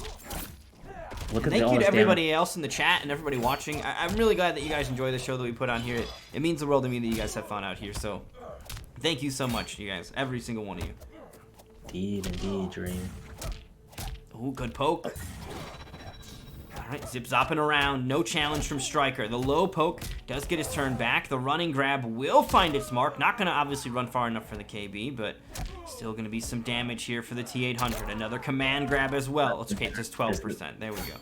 This is big though, because again, part of his game plan is like he's gonna use that command grab late in the game in order to kind of just steal the end of a round with that KB. And just outside of Fatal Blow territory for Striker as well. One And it's mix-up the mix. away, though. He might not need it. The No, stomp. he's got it. Is Yeah, it that's gonna enough? kill. Yes, Yes, it is. yes, sir. 50 damage on that. I want to say Recess had 48 left, so just barely enough. But Striker now on the brink. One round away from sending Recess home and keeping the dream alive here for Striker. And it's big because he didn't have to use even though that fatal blow dropped and cost him the round, now he still has that as a tool. So it actually might come back in his favor. Oh, zip-zops in. Striker gets the jump kick, but the bear hug too far away. Down one, Ooh, gets command scoops. grab. Back in the corner. He's Yep, just going to of do course. it. Okay, he's looking to cash out. Now, there is a breakaway available. Reset, you and- gotta break. I don't know Why about didn't all he that break? damage. Striker doesn't Yeah. have the armor break. He loses the armor break by equipping the I'll be back breaker. Maybe Recess didn't know. I don't know what his armor break is until I just now thought about it. I would have been 4 games deep with no idea too. Yep, alright, get. And now it's another guess into GG's. Bottom 5. That's it. One more. One more hit. Oh Okay, no, this yo, fucking no, zips off in character though. You cannot count out Cabal. This is not over yet. Recess, this is one YOLO fatal blow away from winning. If Striker does anything sus, he's gonna get caught. Okay, Yo, he's the anti-air! Dunk him. Dunk this man. Bottom 5. Let's go. The Terminator That is tight. Striker. GG's to all his opponents. Jumping Just like at that. Striker is such a sketchy idea. Jumping at Striker is so good at anti-airs, and despite Terminator's problems, he does have actually a really good anti-air. Not really great for cross-ups, dealing with people that are jumping at point blank, but if they're trying to, if that's their way of closing the gap, dude, you've got a size 13 just waiting. Yep, and it's really good because it lowers his hurt box, right? It's like you'll notice like anybody who has those down 3s or down 4s that anti-air basically. So like him, Frost, Noob, like some of these other characters where it's just like again their hitbox or hurt box rather is not even touchable in that situation. And again, somebody like Striker, you cannot test this man's reactions in those situations. He's gonna be too clutch. So we are going to see. Oh wait, whoops! I put the bracket in wrong on this one. We are going to see Striker moving on. So Striker will take it over Recess, and we're going to move to our next matchup, which is going to be I think it's Sad Boy Murda versus Blaze. So Sad Boy Murda versus Blaze coming up next. What's up, Xander? How you doing? I think that's another Scorpion brother as well. Yes, another one of the buff Scorpion purveyors. I've seen his claims. The Scorpion bandits who are trying to pull the wool over everybody's eyes. I'm for it. I play the character now, so if you want to buff the character to the moon, I'm perfectly okay with that. Make his teleport a mid again, as a matter of fact. Why? I feel like it doesn't do anything. It just makes it not uppercut KBable. That's in my opinion what it does. Hey, there you go. That's it. Good Scorpion players aren't like nobody's blocking it anyway. You know what I mean? Like it doesn't matter. Like they're canceling it anyway. So that's at least my thing. But I mean I don't know. But you just used a key word there, Dream. You said good Scorpion players. Scorpion players like me, well, I don't even use the teleport cancel. You know why? Because when I teleport, I just believe in myself. I will jump back and YOLO teleport, and it connects like 90% of the time. So I don't need no teleport cancel. You know, sometimes the belief in yourself is all that you need. A teleport and a little bit of meter will get you some distance. So indeed. I can see the appeal. Indeed. And again, being good, it's all relative. All right, so invites are out. Just waiting on Sad Boy and Blaze to join us. Of course, while we wait, we will go ahead and get a new prediction up as well. So whoever you guys think is going to win this one, if you guys are looking to earn some points that you guys can start to put towards the revival tournaments, either Mortal Kombat X or Injustice 2, you guys can go ahead and drop some points, try to get some more extra points to start throwing into that bucket here. Nice. Wait, Justin, you just said you want to make back 3 25 frames? No, I think they need to make it like, if I had my way, they would make it 9 frames with a full combo launcher, and armor break as well. 9 frames? Would the animation even work? You wouldn't even see it. It would just flash, and all of a sudden you're just getting comboed. That's the ideal state, in my opinion. That's fair. What did I get hit by? I don't know, actually. Don't even know. He's a Spectre. You can't see him anyway. He's a ghost, right? This is true. It plays into the lore. Lore balancing is the way of the future. All right, looks like we do have our competitors here, though, so let's hop back into it. Sad Boy Murda versus Blaze. Blaze, of course, had perhaps the toughest journey this season, just 10 points shy of qualifying for the $1,000 finale. This is his last shot, and Sad Boy is looking to get in his way. And Sad Boy's had a great season this time so far, so we'll see if Blaze can overcome yet another obstacle in his journey for redemption here to make his way into the finale. I think, honestly, if Blaze makes it, that'd be poetic, that top 12 in points made it anyway. But, of course, King Gambler, such a threat, such a problem to that tale being told. We'll see how it goes. Indeed. I could definitely see this, though, being a problem matchup for Blaze, to be honest. Again, not underestimating his ability to do this, but, again, a patient Scorpion player against Aaron, I think actually did pretty well in this matchup. Yeah, the I Walk Back moniker of Scorpion is actually really deadly in this matchup. Get them with back one, boys. Okay, can we get the spear? Of course we can. To the corner. Yep, that's safe, but he gets caught pushing buttons, Dream. Bop. There we go. Uppercut. Ooh, misses the full extension there. We see Blaze get the... I can't even do that combo. It's so, like, tight, the window on it, but Blaze gets it, and it's so much... great damage on top of being great anti-breakaway too as well. I think that's one of the other big key parts of it is that it prevents breakaway. Yep, and I like what Sad Boy did. Oh, that's cheeky. Yep. Okay, he's gonna cash out. Of course he is. He's got the buff up and he uses the KB. Okay, Ooh, teleport And cancel just to get away, but this is now the I walk back. He's just gonna sit back. It is now on Blaze to get some aggression started. Back two. Jeez. Yikes. Back one. Oh, he's hitting him with everything, Dream. This is why I was saying, like, this can be a problem matchup. Yep. Lucky he didn't have it. Now he's gonna try to just stagger his life away and then back 3 him away. That's what you do in this situation. Or you could just back up. Oh, that's my GG's. God. What is going on? Ooh. Oh, Unnecessary. There was a brutality on this one. Yep. That would have been dope. KB into like cinematic brutality or whatever, like basically double KB.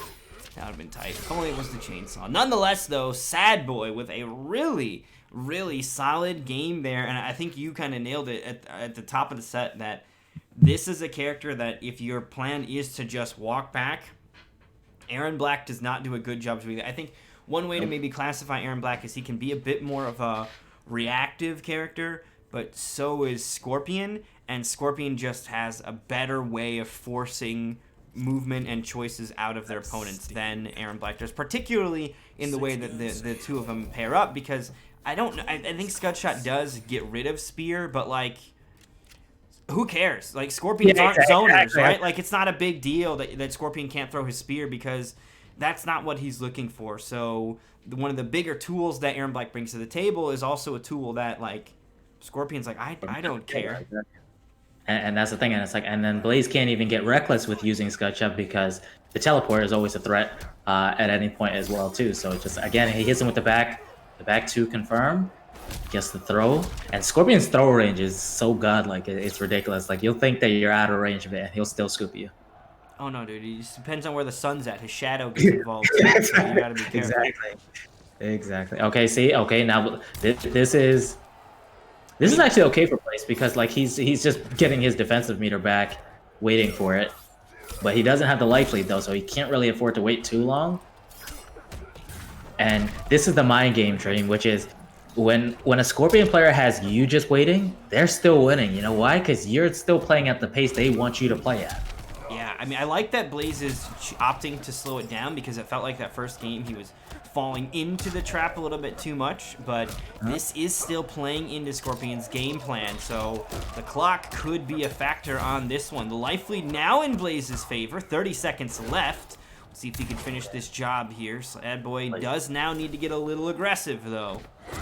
He could have died. He could have died. Oh, he's whiffing. Oh, he could have killed him right then and there. He could have killed him. He went for the throw instead. He didn't. Maybe he didn't want to come up with a fatal blow. Yeah, he was going to be able to get enough damage here. And now, life bars almost even. Blaze still has a slight lead. No longer, though. And 7 seconds left. No! Okay. Oh, that was ugly. I can't believe that he didn't punish it, but then he killed him anyway. Like, dude, the tour of emotions on that one. Too much for me. Too much. I feel like Sad Boy could have probably just tried to back 3 and he still would have been safe there. But yeah, I don't know why he went for back 2. I think he maybe going for was going to go for a cancel to get out of there, but yeah, he probably just didn't get the cancel. Yeah, missed the timing or whatever. I mean, dude, tournament nerves are very real here as well. Indeed. Flawless We're right back into it though. Okay, back 3. Gets the sweep. Aaron Black's sweep is so fast and low to the ground, dude. It's like a little fidget spinner for a moment. He gets up so quick. Okay, doesn't interrupt the gunshots. Yep, I was going to say he can teleport right around that. He's going to break, of course.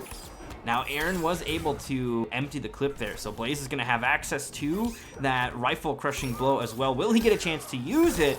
We'll find out, but, I mean, the next hit he can basically convert in or confirm into that. There we go. Rifle KB going to pop out. There's the teeth gone, and that will do the round and the game as well, as Blaze brings it home for Aaron Black. I love the adjustments here.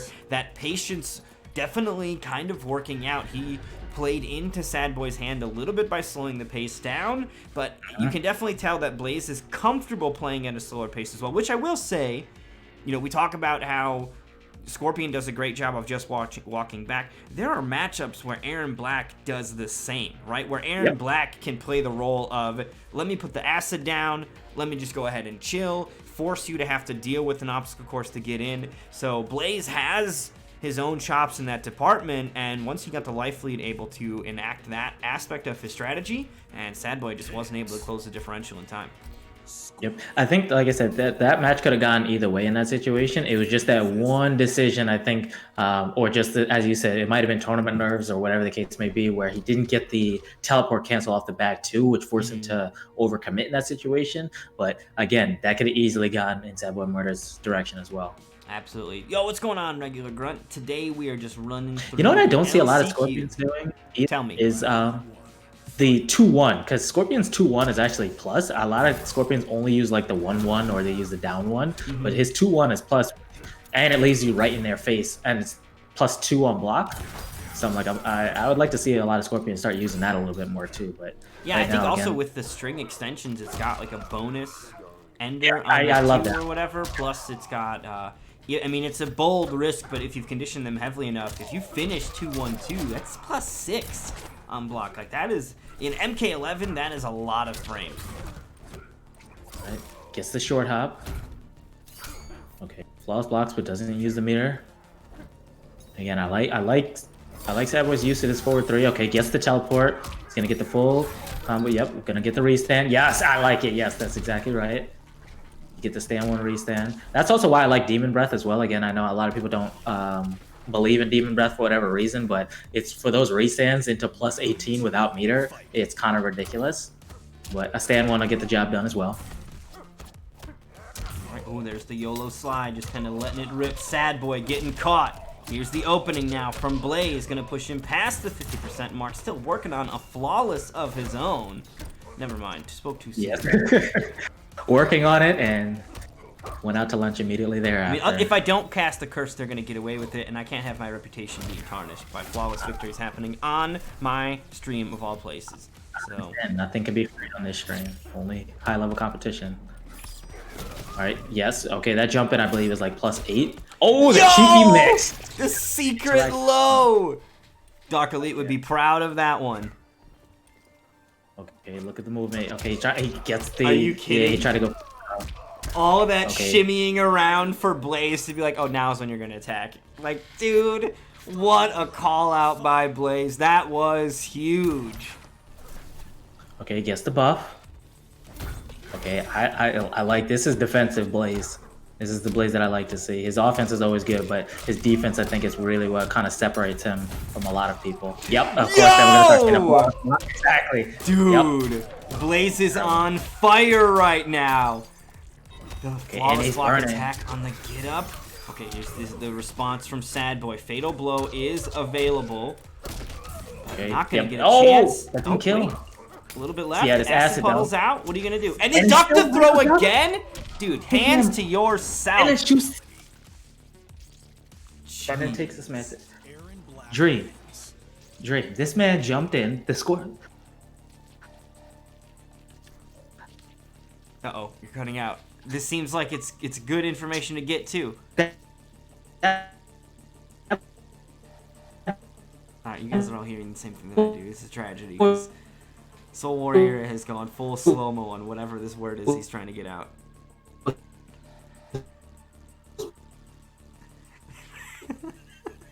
If only you guys could see the Discord, the video of this. Gun Sam. While he takes 4 years to get through Scorpion. Secret desert base. Sweet. What is it doing? Am I still in slow motion right No, okay, you're back to normal. All right, that was wild. now? No, because now you're cutting out a little bit too. Dream, can you hear me now? I can hear you. All right, Stream, can you guys hear me? They hear what I hear, so hopefully, unless. Yeah, because you said no. Fight.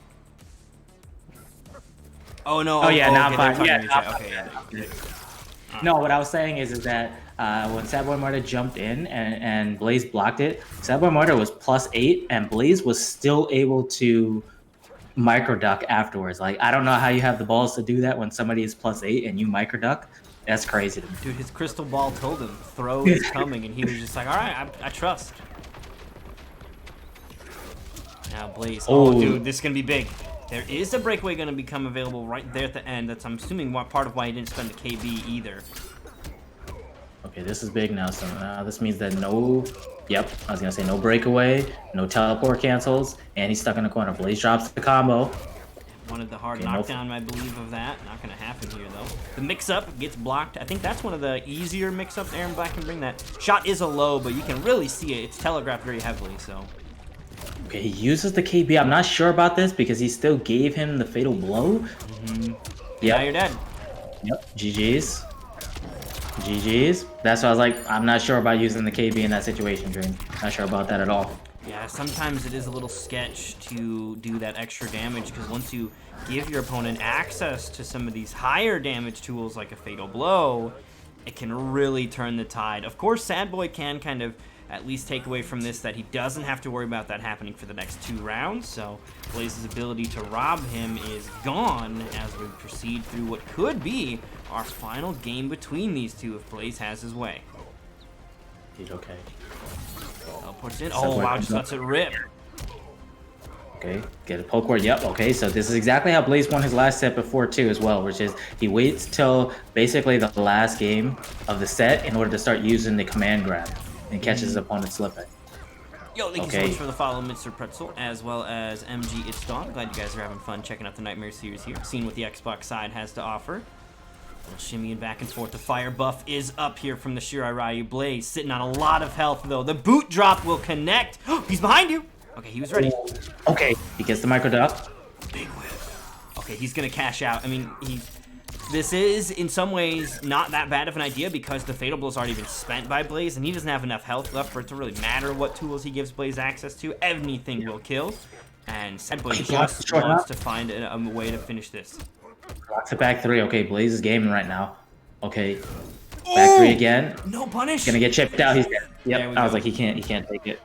He would have basically had to try to like teleport exactly when the acid would have come out, but the problem is the acid actually starts hitting you before it even hits the ground, so he probably wouldn't even be able to teleport out of that. As soon as you hear the shatter effect, you're already taking that 5 damage, and 5 damage, as low as it may sound, was more than Sad Boy had left in the tank. So that is going to do it for Sad Boy Murder. Let's go ahead and pop back over to our bracket here, where I have not been doing my job, and I've got some scores to update here. So we're going to go ahead and update those scores, and after that we'll now be moving back over to the winner's side where we've got King Gambler versus Slick Beats coming up next. And again, well played by Sad Boy. I think that Scorpion definitely was looking nice, so I'm positive we'll see him in future top 8s as well. He played really well tonight. Oh, absolutely. I don't actually remember what the score was between Sad Boy and Blaze, to be honest. It was 3-1. It was 3-1? Okay. I thought it might be a little different from what I put in. Devora didn't get a game? I thought Devora got a win. Wait. Who did you say? It was Sad Boy. Oh, I thought you said Sad Boy versus Blaze. No, Sad Boy. Yeah, this one I was here for. Yeah. Okay. Okay, yeah. You know, I'm not sure. I think it might have been 3-2. Yeah, I think so, because I think Devora got a win. Yeah.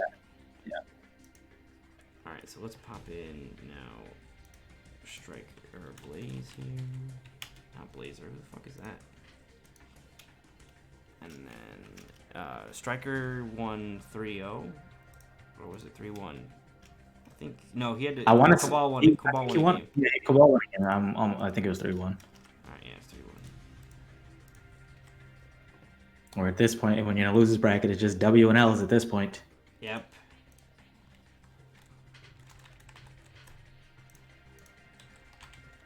So Striker and Blaze alive, loser's side.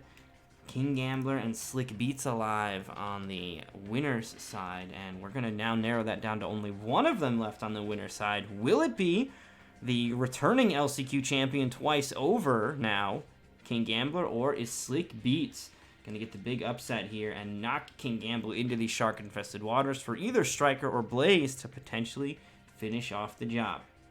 This would be a huge statement for Slick if he's able to knock Gambler into the losers bracket. Oh yes.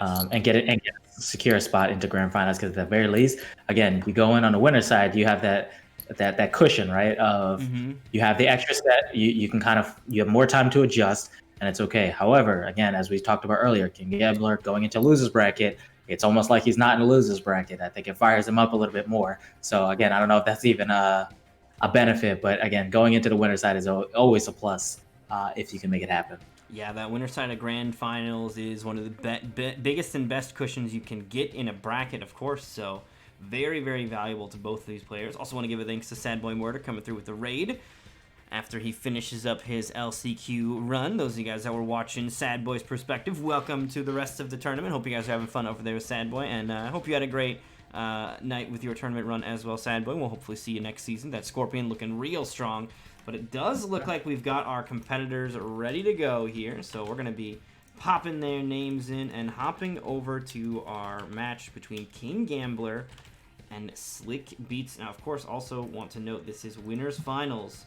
So winner is going to be going into the grand finals on the winner's side. A very, very wonderful position to find yourself in. We'll see who gets it. Indeed. So what's going to be the loadouts here? So we have Z-Hat. And we have Spiritual Guidance. Okay, so we don't have Buzzsaw, and we don't have Bird either. Okay, so we have Command Grab. So a little bit more traditional from a loadout perspective. Yo, Diddle just bringing the Diddle Dome over here. Thank you so much. The massive raid from Diddle. Hope you guys had fun checking out the Diddle Dome. I saw that Dark Elite was on the card. I hope he put on a good show. He's definitely one of our Exiles and Xbox regulars around here, and the Scarlet of the scene. I'm just saying it. He's the top one. So hope you guys had a good time over there, and now we're going to check out the top 8 LCQ as Slick Beats and King Gambler duking it out in winners finals. King Gambler is 2-time LCQ champion, so this is big for him. He's looking for another one. Okay, he does get Gambler off his defensive meter. Slick starting off very strong, but he's able to put him back into the corner, jumps over. Okay, that Z-Hat is interruptible. I'm not sure what the correct button is for Nightwolf, but again, if he can react to the startup of the Z-Hat, he is able to counter that. But Slick drops the combo, unfortunately. Okay, gets the 1-1, down 3. As long as Slick doesn't get opened up, yep, I was going to say he should be able to chip him out. First round goes to Slick. Slick already starting off very strong. Now, we saw this happen earlier with King Gambler as well, though. Early on, that first game, his opponent seems to get the edge, but King Gambler, it's just a data acquisition round. He's able to get some information from his opponent and utilize that as the set progresses to turn things around. Nice turnaround here into the corner as well as King Gambler opens up 340 on the board for that one. 340 into the throw, okay, right back out into the middle of the screen. Likely fishing for an escape failed on that too, right? Wants to get that KB locked and loaded. Nightwolf has one of the better throw strike games, and KB's on both sides, so got to be very careful. I like that. Both of them right there were waiting for the throw. Both of them not blocking, but gets the down poke, push it back to the corner, able to close out the round. And again, Dream, I think you pointed out just perfectly, right? Which is Gambler. He's gonna download that information in the first round, maybe even the first game. But after that, he's gonna adapt. He's gonna adapt. So the question is can Slick keep his offense varied up enough to keep Gambler off his toes? We do know that Slick likes to switch variations as well, so when King Gambler gets a win, he will likely need to be adjusting through the different builds that Slick Beats has with the Buzzsaw, the Spirit Stance like we're seeing right now, or even the Orbiting Hat. And Slick Beats, he's one of the players that kind of frequents all of them, right? We see him do, it'd be difficult to say he's one or the other, peg him as a player because of how frequently we see him drawing out the one that he thinks is just the better tool for that particular job. Ooh, that jump over almost cost him his life right there, but the Z-Hat was able to save him in that situation. Again, this is, okay, now he's in Fatal Blow territory as well, Dream. So, again, this is now hit from either one of them. And he's dead! And he didn't even need to go for the Fatal Blow. Nicely done. Game 1 for the Shaolin Slick Beats. This is what I think you have to do, is you have to get these early games and just push for the goalpost from here now, because if King Gambler starts to get some momentum, it can be very hard to stop him. So Slick Beats off to a good early start, but like I was saying, Sad Boy had a similar tale in his run versus King Gambler in Winners Round 1, and in the end, Gambler took that in Game 5. So hopefully Slick Beats can maybe avoid a Game 5 if he wants to get out of this one. That is definitely the hope, right? And actually, I'm going to call this out right here again. Who didn't unlock Shao Kahn? I mean, the man is worth at least $6, right? I bet it's gambling. Every time I see this on screen, it always just hurts my heart and kills me a little bit on the inside whenever I see somebody's character select come up and I see that poor Shao Kahn icon just completely Nobody's grayed laughing out. him. He's like, oh, how you beat him? Just pick whatever and you're good. just flawless block 4-3-4. You're fine. It's like, oh, that hurts. But Slick Beats able to take game 1 over Gambler. But the question is again, can he keep up the pace? Can he keep up the pace, Dream? Yep, he's got to maintain this momentum. Breakaway comes out immediately from Gambler as Slick Beats has a good start, but jumps over. Okay, gets the okay. So now we. Oh, I didn't even catch this. We do have a variation switch from Gambler. Nice, been busting out the bird, and I honestly think the bird is a bit of a test for a lot of players. It's like, hey, do you know how to play without meter? Do you know how to deal with and flawless block this properly? Because if you aren't able to answer either of those questions confidently with a yes, it could be a problem for you because King Gambler is going to force you into those then uncomfortable situations. Can't reflect that! Holy shit. Gets him off the meter. Okay, this is a really good situation. Yep, short hop. Now this is Gambler's going to have to hold this. It's going to come down Z. Oh, he gets the hit, but he doesn't confirm into the Fatal Blow, Dream. Oh, Slick Beats keeps it going now. Hey, Slick Beats, he's come to play, Dream. I think he really wants this, man. Like I say, he's been on the cusp of one of those big breakout performances, and this is his opportunity to do it. If he's able to close this out, he's well positioned, I think. Again, at the very least, it'll go to a game 5, but let's hope he's able to close this out coming this far. Stance cancel, the breakaway comes out, and there we go. Yeah, King Gambler. This is going to be big momentum here for the Matoka. Look at that damage, 421, and he just keeps going here. Drops the combo at the end, but still enough of that health bar is missing where I'm sure King Gambler's feeling confident on this one. Maybe I spoke too soon, though. No! He had the idea and he missed it! That's unfortunate. That's unfortunate because he could have got the armor break, but he might not have been able to close out the round. At the very least, the good thing that did come out of that sequence right there is Slick's out of the corner. Yeah, and he gets to keep that KB, right? Like, you know, like he didn't spend a KB that he's going to lose access to. So Fatal Blow, big armor breaking crushing blow still on the table here for Kung Lao. Okay, gets the bird again. And again, I love Gambler's use of the bird. Again, no meter uses, no anything. It's just old school Mortal Kombat. Before meter was a thing. Opens him up again. Okay, now he's completely off the defensive meter. He's going to have to hold all this. Yep, this is going to do... Okay, he drops it. Gets the throw. GG. 1-1. Just like that. Done.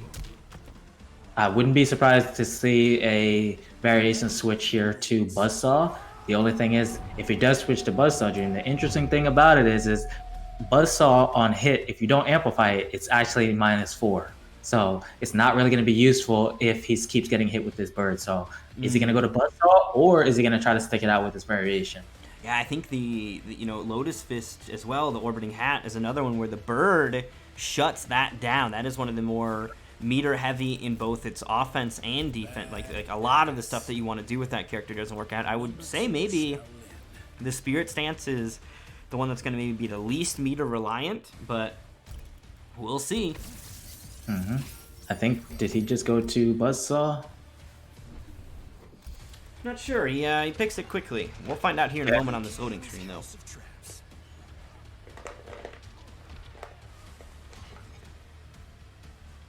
Okay, yeah, so he went with Buzzsaw and he went with Air Teleport.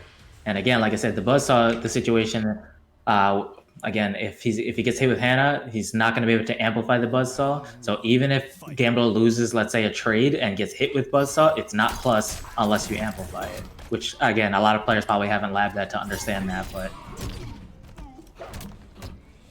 Okay, he gets spurred up. Instant cancel to the corner. Okay, he's not going to be able to break. He's going to have to hold all this damage again. Okay, solid 33%. Slick's trying to jump out. He's panicking just a little bit. Working on a flawless here. Okay, whiff. Okay, this is probably going to be it. This is probably going to be chip at this point. Can't use any meter. He does get the grab. Okay. He gets the jump over straight back into the corner. Very dominant round 1 from Gambler. Look at how healthy King Gambler's health bar was at the end of that, too. Like a anti-air commanding lead here. Okay, this is Gambler falling into his sweet spot, right? It's just like he's definitely in the zone. I think he's getting very comfortable. Yep, he can... Wow. Yep. I think the Spirit Stance is better. It can't be reflected as well.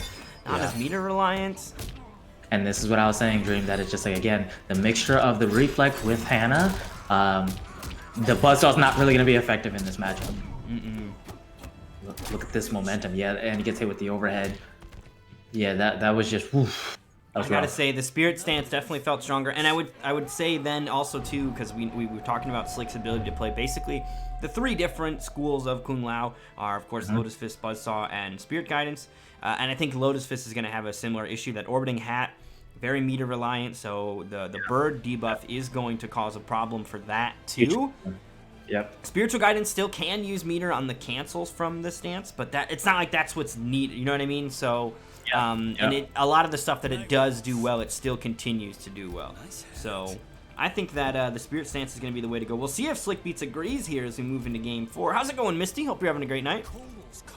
Yep, and Slick did switch variations again because, like I said, I think he immediately recognized that, again, the main tool of that Buzzsaw and that variation they had together was not going to work. Okay, he did go with Orbiting Hat and Z Hat. Trying to do something a little bit different, but again, without the meter usage, it might be a little bit tough, even with this variation, but we'll see what he's able to do. And right now, Gambler is knocking on the door right now, making it into Grand Finals, on the way to possibly a 3rd LCQ win, which is kind of unprecedented at this point. Yeah, and we're going to have to sort of, I don't know, make some sort of special rule or rename it or something. The Can You Beat Night Wolf, or Can You Beat King Gambler event? Yeah, right. Because, the Gambler Gauntlet, maybe that's what it is. Yeah, the Gambler right. It's like everybody's here just to beat him, and if you can't That's do what it, it feels GG. like. 3 times now, if this continues to go his way, he will be at minimum a Grand Finals appearance. Yep, no meter usage. Yep, he's opened up again. It's not looking good for him. It's not looking good. You can definitely see Slick Beats definitely feeling a little lost here, really not sure what to do. He did go for the orbit, or for the orbiting hat now there, so the Lotus Fist approach, really rounding the bases here with the different Kung Lao approaches to see if he can find one that works. Okay, he gets the throw. 13%. Slick has to open him up. This is the time Ya's going to say, because now he doesn't have defensive meter. He needs the big damage that Kung Lao's known for. So back into the corner. Wasioki gets the setup. Okay, it actually worked. He gets to throw back into the corner. Okay, he does catch him pushing buttons. Okay, this should be the round. Yep, okay. Okay. This is what Slick needs. This is a confidence boost just in and of itself. King Gambler has been on such a tear for these last 3 straight. Okay, that's a good punish. Hey, what's up, Robotessin? How you doing, man? I'm doing well. Hopefully you're doing well as well, brother. All right, he does block. And this is actually very good for... Okay, I was going to say Gambler doesn't have meter to use, but now neither does Slick either because of the bird. Okay, this is going to be the opening. This is big for Kung Lao too. No breakaway to stop this. He's going to be mid-30s, no problem. Going to keep pushing it. 330 or 368. Nicely done. Yep, are we about to get a Game 5? Okay, hold on. Don't speak too soon. The curse has been cast. I'm sorry. Dream, did you curse him? Tell me you didn't curse him, Dream. Oh, man. Slick Beats, send me your PayPal. Okay. Oh, the secret sweep. Oh, he overcommitted. Why? Why, Dream? Why? Fatal blow's available. He's just going to do it. This is obviously not the kill, but a lot of damage. All right, Slick, he has to play patient here, Dream. He's got to play this very smart. You know that Hannah's going to come out. He's got no orbiting hat. Either he did it! I have to clap for that. Beautiful. Well played. Well played. We got a Game 5. Slick Beats sneaking in. I think he had to amplify that teleport for the quicker. Yeah. Like, that was the only bar he had. He didn't have defensive meter to put an orbiting hat up, to have like a safe teleport in kind of deal, or even a you've seen then put the orbiting hat and then fatal blow across the screen to keep it safe. He didn't have the meter for that. All he had was enough for an amplified telly, and that is exactly what he went for. The clean finish there from Slick Beats is going to grab game number 4, and a Game 5 now underway. But of course, King Gambler, he's still got maybe a couple tricks up his sleeve here, and not beholden to using that bird buff, which has been really strong. But will it be appearing in this Game 5? I didn't see. We'll find out in a moment as these loading screens pop up, Soul Warrior. And remember, Dream, Gambler was in this exact situation against Sabo Murder earlier tonight, where, again, he got pushed to a Game 5, and he was able to still close it out. The question is, again, it's the same question that we always ask. Can you maintain the momentum against Gambler, or is he able to just, again, break you down and then snowball in that last round? The question is, can Slick stay composed through this Game 5? Immediate shoulder to start with. He just used all his meter to do that. That's not good. Yeah, King Gambler is definitely a skill check just as much as he is a stamina check for how much endurance you have to really just maintain that level of play to have a solid run through. Thank you so much, Blood Magic, for the follow. Glad you're having fun checking out the Nightmare series here. And we got some poke wars going on. The opening, doesn't commit into anything, though. Maybe he wasn't ready for that to connect, okay? He just risked his life with that dive kick. Okay, Gambler able to pick that up. That was some serious distance on that, too. I didn't even think he was going to be able to connect that. Okay, blocks the overhead. Oh, tried to back away, not quite far enough. Also got Frankenstein coming through with the follow as well. Thank you, thank you, thank you. Interrupt. Look at this. Doesn't have the meter, but will he need it for the kill? Not going to be enough to kill, but he just backs away. And King Gambler now set point as the arrow strikes. This is that snowball that I'm talking about, Dream, which is, again, you have to be able to stay composed. Slick was able to bring it back last time. Let's see if he's able to find something in the tank left. Okay, he jumps clear over the bird, but no punish. So close for the whooshy. All right, hand toss out there.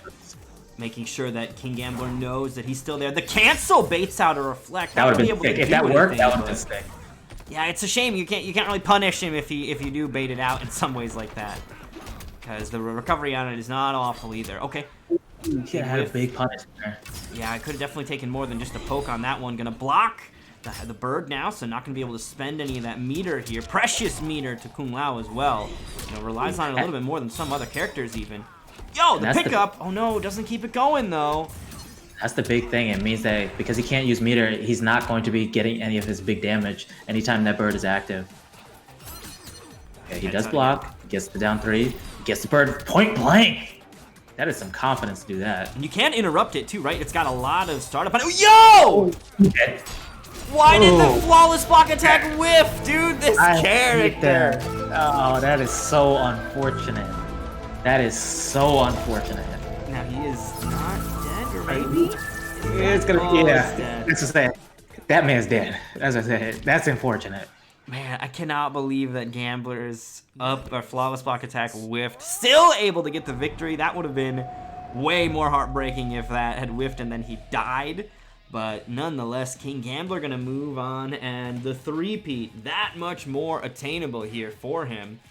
As we now move into our final, well, he moves into his position for the final set for his night. And we're going to be moving into the losers bracket. Let's go ahead and hop back over to our commentators, though, while we get set up for our next match of the evening here. Which is going to be Striker versus Blaze. I do believe so, yes. This is going to be a friendly battle between two players that know each other. Right? I do believe so, yeah. And they definitely are familiar. There's going to be familiarity playing a role here on this one. So we'll go ahead and get those invites out to Striker and Blaze, of course. Striker, we just saw his Terminator, still very, very solid. He has been dabbling in a handful of other characters as well, so not beholden to just playing the Mechanical Mix Machine, but we'll see what Blaze ends up finding himself against. Of course, Blaze has been really running it with just Aaron Black tonight, and Success has found the Cowboy here, so we'll see if he can keep doing that. Blaze had the biggest heartbreaking story of the season with being just 10 points short of qualifying, so we'll see if he can actually get the redemption story here tonight. Yep. I mean, again, the fact that this is an LCQ, I like the level of, I don't want to use the word desperation, but it's the best word that I can think of that players play with. Mm-hmm. It's just like it makes the competition that much more heartbreaking for those that lose. So again, I can't really say who I'm rooting for here. I like and respect both of these players here. So I'm not gonna make a prediction on it, but it's gonna be heartbreaking either way. This is so difficult to root for at all. Like Striker, one of my favorite players to watch. Blaze has been around in the tournaments that I run since before we had a cool name and logo. The Nightmare Series, he's around before all of that, when it was just us running 8-man brackets on Mixer or whatever that is Mixer. around the time. Yeah, I mean, Blaze has been around for a long time. So this is a big moment for him here, but it's also a big moment for Striker as well. So, you know, I'd be happy to see either one of them advance. Of course, neither one of them done yet. Slick beats Lies waiting in Losers Finals, which is the prize they'll earn should they advance past this fight here. So this is going to be tough. Looks like they are here in the lobby, though, so we're going to go ahead and get this set up for you guys. Get those names in and our lobby brought up in just a moment. And, ooh, look at that. Right out of the gate, we got Johnny Cage again. And yeah, you're absolutely right. When I hit people with those shoulders, I'm telling you, I'm dying every single time. Because I know your soul dies every single time, just a little bit, every time people get hit with that in neutral, even though they know it's coming. But again, I have no moral scruples when it comes to MK11 and KL. I will hit you with that shoulder every single time. GG's to all my opponents. Wanted poster here. I don't know how much is on the line. I think it's like 100K, but Blaze out for the big payday if you can get the bag here on Johnny Cage. All right, we got Striker versus Blaze. Scudshot definitely is going to be able to take care of a lot of Johnny's zoning, but his fireballs are fairly quick though. That's the other good thing. And so it's just like if he's on top of it, he's actually able to get the fireball out and sometimes interrupt the startup of Scudshot. But yeah, I'm sure Blaze is going to be ready. It's very quick, so at full screen not going to happen, but at those mid-screen and closer distances it will be able to kind of sneak its way in there because just how quick it is that fireball gets started. Yep. Okay, back to 2. Scudshot cancel, poke, backs up, gets the acid down. Again, that acid is just always a threat, always just taking a little bit of damage as you back into it, but Striker keeps moving forward. Okay, he tries to whiff punish, yeah. That string's a little bit weird sometimes too. It's just like you'll go to whiff punish it and you'll still get sucked into the second hit of it, unfortunately. And that conversion dream. That's the way to do it right there. I love the acid that setup. Conversion is dirty. A hands-free way of getting the finish there. Nicely done for Blaze to take round 1. Okay, Striker kind of steals his turn back a little bit there. Catches Blaze pushing buttons. Touch out slowly. Okay, forward forces his way in. +1. Okay, gets the fireball out, puts down the acid. Yep, don't stand in the acid. Ooh, well, Striker whiffs buttons into buttons, ends up working out. Hey, that's what the game's all about, buttons. Buttons, exactly. And that armor break, even when it's not used as an armor break, whether it's used as a combo ender or if it's used raw that Johnny has, like, it actually does a pretty good amount of damage. Yeah, it's a really solid move in its own right. I think that as far as armor breakers go, that is a good one. And it's, like you said, it's good even if you're just using it to end combos. And the fact that it's guaranteed on those combos even when they try to break away makes it that much better of a go-to. We got a round 3. Already starting off sweaty, yep. Oh, what? No, I don't know what that was. What just fucking happened? Did you cue the X-File music? I did. Scully and Mulder on the case on this one. Okay, thank you, please. I don't know what that was, but... It's like he shadow slid and his foot was on the other end of the barrel of the gun so the bullet didn't hit him. Wild. Okay, yep, unbreakable. He wouldn't even be able to break anyway, doesn't have the defensive meter. Okay, this is Johnny territory right here, where he just keeps you in a corner and just keeps stealing his turn back over and over and over because he can low profile a lot of what you can do. And again, 36% damage, even if he had breakaway, that's GG's. That was a Johnny round right there. That was a Johnny round. Put you in a corner and just milk your life away.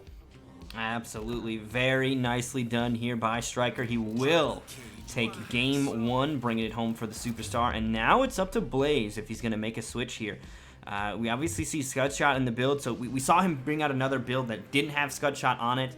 We saw Scudshot out of the gate here. I want to say Scudshot still a good tool to keep here, so I would expect not a big change from the variation here, but we'll see. Blaze, of course, one of the masters of the character, so he's going to be a better judge of what to do on this one than I am. Also want to give a thanks to Demon Getsu as well. Glad you're having fun checking out the Nightmare series here, seeing what the Exiles has to offer as we go through our LCQ. Last chance for one of these players to make it into the $1,000 finale, which is happening in just a week from now. Next Saturday is when the finale goes down. Junkbox will be joining me on the mic, and man, the carnage levels, if you thought it was crazy tonight, without AJ and Justin and Izzy and everybody in the bracket, Dark Elite, man, it's going to get even wilder next Saturday when the big killers come out to throw down with actual cash on the line when the $1,000 is up for grabs.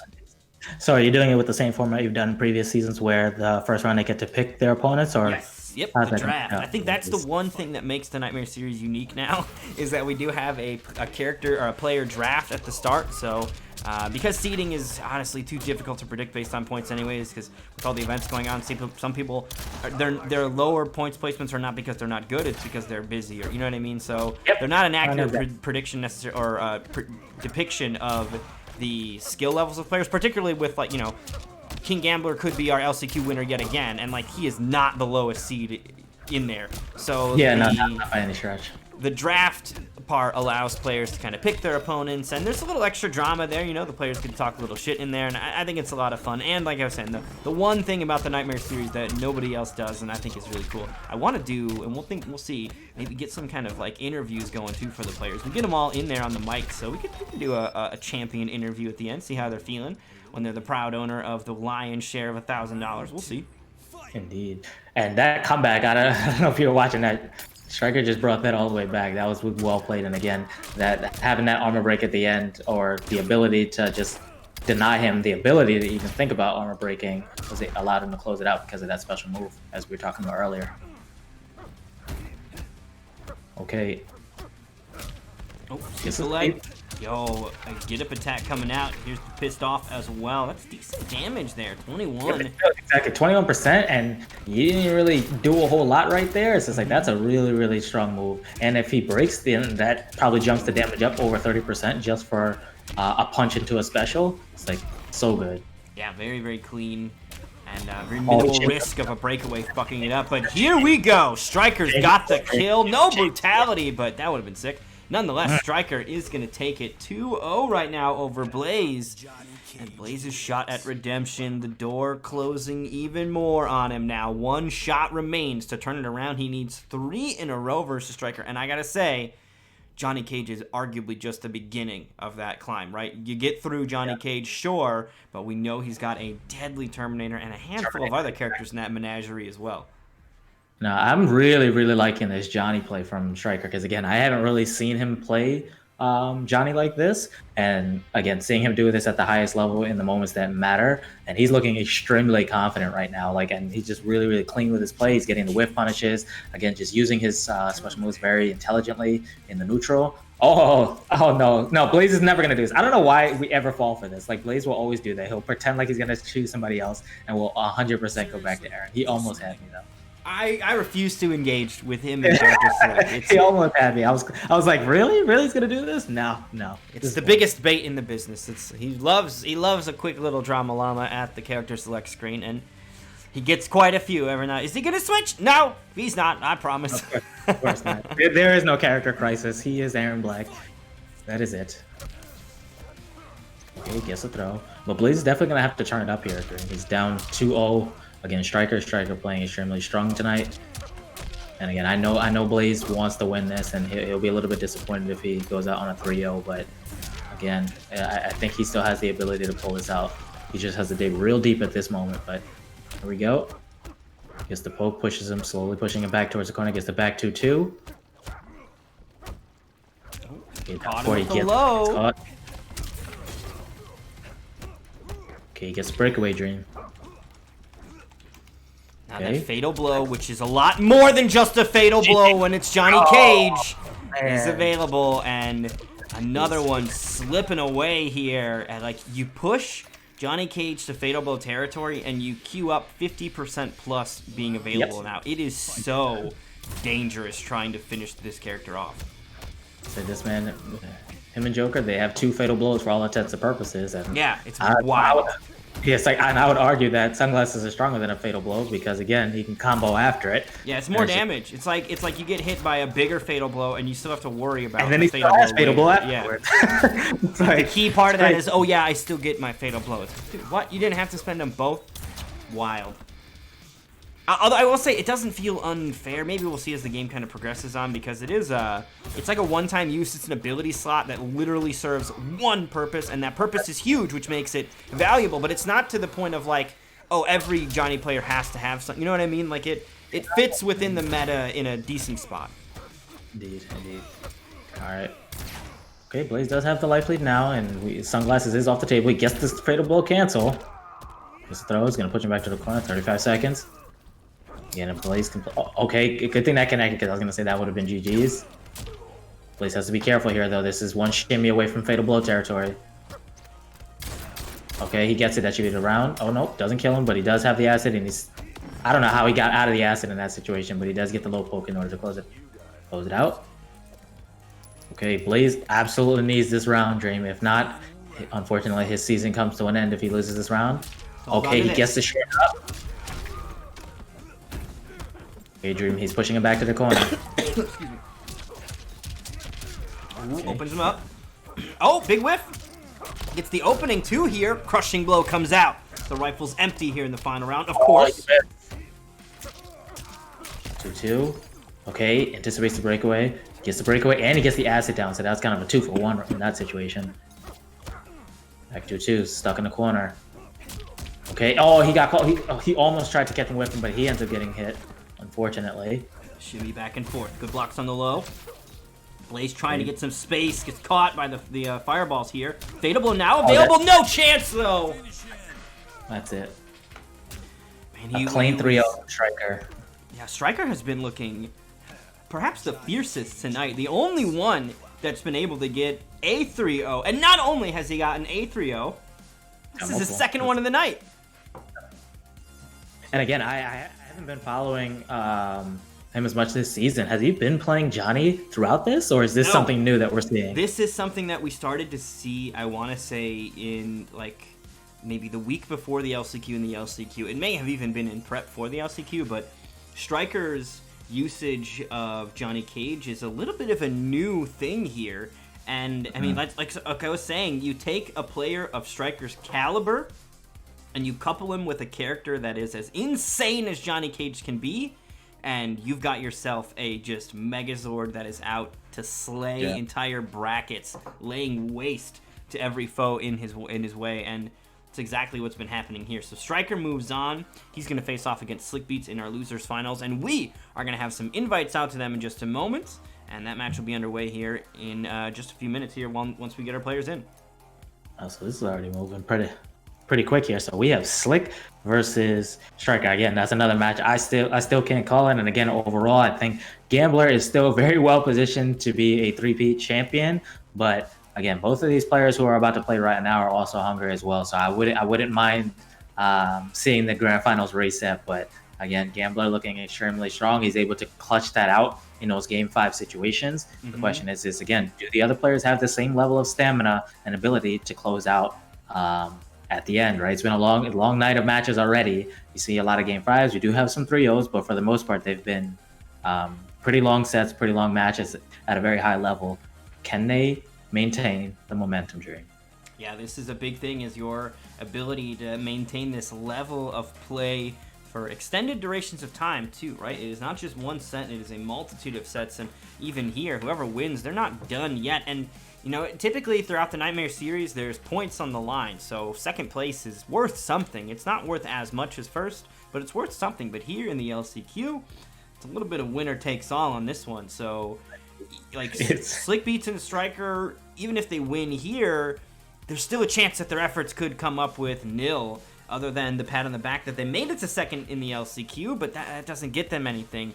So, you know, they are not done yet, and I think that's going to be another big part of that endurance, is that they've got to maintain that strong level of composure and gameplay all throughout, and not even after this one. There's no resting until even King Gambler is put in the dirt, and Gambler, same to him, there's no resting until Slick Beats and Striker are down and their bodies stop twitching. They got to stop moving altogether for this one to be over. And I'm not going to lie, I'm kind of petty, so if I was in the LCQ and I was in the top 8, I'd rather go 0-2 than lose a second, to be honest, because that's heartbreaking. That's like I was right there, second place, almost got there, couldn't close it out, couldn't finish it. Yeah, that's a tough one to call. I'm like, give me 0-2 so I can go to sleep and go eat early. No, don't give me second place at all. No, sir. Yeah, that's tough, because, like, you know, second place it's right outside of there, and the what if question becomes a little bit louder maybe. But 0-2, at least it's quick and easy. It's tough to look at, but it's quick and over with, right? Quick and painless on that one. Well, maybe not painless, but, you know. But it's quick. All right, so, okay. Striker coming out with the Johnny again. Okay, we got Z-Hat. I like this. I like the distance that Slick uses Z-Hat from, because again, if he does a string into Z-Hat, it's really easy to interrupt, versus he does it just outside of sweep range where you can't really get to him, so he kind of gets away with it for free. Okay, Striker gets punished immediately for trying to go for that nut punch, though. Okay, he tries to poke him out, gets the safe pressure with the fireballs. Pushes him back, +1. Okay, punish from Slick. Yep, this is gonna be a launch. It's gonna be Striker holding it. Too. Crush, Fatal Blow. Fatal Blow, you gonna do it? Oh, no. Actually, I honestly don't think that's a bad idea. I don't think the worked. Fatal Blow was going to kill, to be honest. So I like the idea of hanging on to that Fatal Blow because he wasn't sure that it was going to kill. And now he's still got access to it. It was a lot of damage, and you know, it was a bit of a scramble, but I don't think that it was going to guarantee the kill. So the scramble at the end was going to happen no matter what. And now he at least didn't lose his Fatal Blow in the process. Okay, he pushes him back to the corner. Tries to throw, but ends up getting poked out. Ooh, tried to teleport point blank. Okay, Slick can land a... I was gonna say, if Slick can land a hit before he gets that meter back, that would have been huge. Fortunately, unable to. Ooh, that was an input error. Okay, corner positioning. What is Striker gonna do with it? Because this is, again, where Johnny... This is where he thrives, right? Which is, again, he gets to stay plus. He gets to get his free pokes. Yep, no breakaway because of, again, he's got the anti-breakaway. And he gets caught pushing buttons immediately. Striker very dominant once he was able to corner Slick Beats. No more room for Slick Beats to kind of shimmy around and use some of the extra range and stuff that he's got. Very solid stuff from Striker right now. After he gets the throw, I like, again, you're gonna hear me say this a million times, I like when people are aware of where they are on the stage and they get those good throws, putting people back into the corner. But Striker is able to immediately get back out. He commits to the shadow kick. I'm not sure if he did that intentionally or not. Yeah, that smells to me more like an input error than anything. Maybe his buttons got crossed up on the jump over. That could have happened too as well. Very possible. Alright, finds the opening. Slick Beats. His health bars are about even. Fatal Blow available for both players, and we've seen what both of them can do. It's devastating. What can happen? You're dead. You're fucking dead. Now the question is this going to scale enough at the end to keep him alive with a pixel? I think he actually is alive. The shield definitely contributing to that as well. Barely alive. He wasn't able to get it out yet. Okay. Oh, he over. I get it. I mean, ultimately, if Z-Hat was going to come out, that was what Striker needed to, or what Striker needed to do to interrupt it, right? So, you know, he was going for that answer, thinking, you know, that's just the layers, right? I know that you know that I know, and Slick Beats just one step ahead. He will get the brutality as well to claim game one, and that is a big one here. Like I said, he didn't really have any real choice in that situation because, again, as soon as that Fatal Blow came out, he got hit with that. There's 100% of the time a Z-Hat is coming behind it because, again, he doesn't have a character that has a quick teleport or anything of that nature, so he's basically going to have to hold that in that situation, and that's exactly what it was. And then Striker tried to make the read on the second attempt, but Slick was ready for it, and he blocked it. Yeah, that really is Johnny's only answer to the Z-Hat at those distances, is to go for a shadow kick, which is a bigger risk than some other characters may take. You know, like some other characters just even have a fireball that they could maybe throw, but in that instance, Striker couldn't afford to let the Z-Hat finish in a trade scenario become what's happening, right? He needed to stop the Z-Hat, and that meant closing that gap and quickly, and a unsafe shadow kick the only way to do it. So here we go, game two. Striker, no change, no Terminator. It's going to continue to be Johnny Cage, and I'll note here, that is the first loss we've seen Striker take with Johnny Cage here. It's been 3-0 every other time that the superstar has been on the stage, but now Slick Beats finding an opening in the armor. I understand why he's not going Terminator here because, again, Kung Lao is definitely, I think, could be a problem for Terminator's style, especially with having the Z-Hat and then also having the potential to be able to switch to Buzzsaw. Yeah, good luck with that with Term. But Striker's able to come right back out. Didn't let the last game phase him at all. Has it? Yeah, it's almost as if that didn't even happen. Like, like if you would have gauged how solid Slick Beats' play was, and then look at this round here, it feels like two different games completely. Striker definitely not getting rattled by that, and really, really finding his rhythm here in game two. Okay, fireballs. Back to the neutral. Okay, nice anti-airs. Again, if you can anti-air Lao, that's definitely going to be something that's going to play in your favor. Going to keep him out of the sky just a little bit. Gets the Z-Hat set up. Orbiting Hat going to keep that dive kick attempt safe. Doesn't even get blocked, just a mobility tool to close the gap there. Striker gets the pissed off, though. 214 on the board. No risk to a breakaway. Of course, Kung Lao not really a character that can break away very often when he's spending all that meter on his Orbiting Hat anyway, though. So, as you can see, Striker doesn't have to even worry about breakaway. Is that enough? With the amp, it will be. Yeah, of course. I think if they amplify, that is, of course. That move is so good and so undervalued, Dream. I'm telling you, man. It's just like, I'm not going to be surprised, like, again, if this game continues to stay alive, where you'll start to see more and more Johnny players using that move. Because, again, it does a ton of damage. It has a lot of utility when it comes to breaking armor and everything else. So very good use of that. Very good. Yeah, I gotta say that is starting to very quickly, just here watching Striker play as well as other Johnny players play, is just very, very quickly rising the value tier list in terms of Johnny Cage's abilities. You know, the combo ending potential of it is great. It maintains the corner if that's what you're looking for, etc. And of course, it armor breaks. And being able to armor break in a game where breakaway is so obnoxious, having access to a good move, because you know the other thing too is there are plenty of armor break moves that are just too slow that they end up whiffing anyway. You know what I mean? Like, it happens to a handful of characters that their armor break just doesn't have the right hitbox or the right speed, and you know, breaking armor is not an easy task with even a dedicated armor break. But that does not appear to be the case with this one, as we've been seeing it catch people at all sorts of different range and timings. This is Slick Beats. He was pretending, dude. I didn't fall for that. Slick Beats was. Yep, you would have lost 50% of life standing in front of me right there. No. Slick Beats' controller was on. I promise you, that was him. That was him just standing there doing that was him just standing there, dude. That was like the monk. Like, go ahead, you swing first. I'm not moving until you do. That's exactly what that was. This controller is alive and well. Promise. Yeah, he would have got hit with that spear charge so quick. He would have got blocked. I promise. You just got baited. I swear. He blocked it. Nobody blocks the shoulder charge in neutral, Dream. Nobody. I would have hit him with range forward 3-2. I know it. Okay, he goes to Buzzsaw, so that is okay, but not really making a difference here. Yeah, he wasn't ready for it. He wasn't ready for it, Jim. You could tell, because I'm like, if he was paying attention to the meter, he could have punished that, because again, he couldn't amplify the rising star in that situation.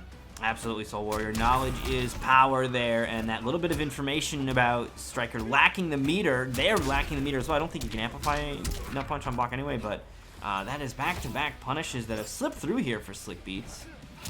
Okay, gets the clean jump over, gets the launch, yep, no break. Okay, and I do know Striker is not a fan of Buzzsaw at all either. I know that he hates that move. Little poke interrupts. And here we go, Slick Beats' turn. Buzzsaw is out. The Tarkatan gonna get tossed as well. Okay, fireballs. Okay, life's about even. Slick just has to make sure he doesn't get shimmied and overcommit here. Okay, good pokes by Striker. Fireball. Yep. Striker, Johnny's fireballs are faster than the startup of Buzzsaw. Okay, slowly pushes him back to the corner. Okay. Oh, he could have done a special grab, and he goes right into fatal blow. GG's. GG's, Dream. Nicely done here. This is gonna be big damage and keep Slick Beats in. Never mind. What the fuck? 17% fatal blow? What is that? That had to have been a glitch of some sort. What the hell just happened?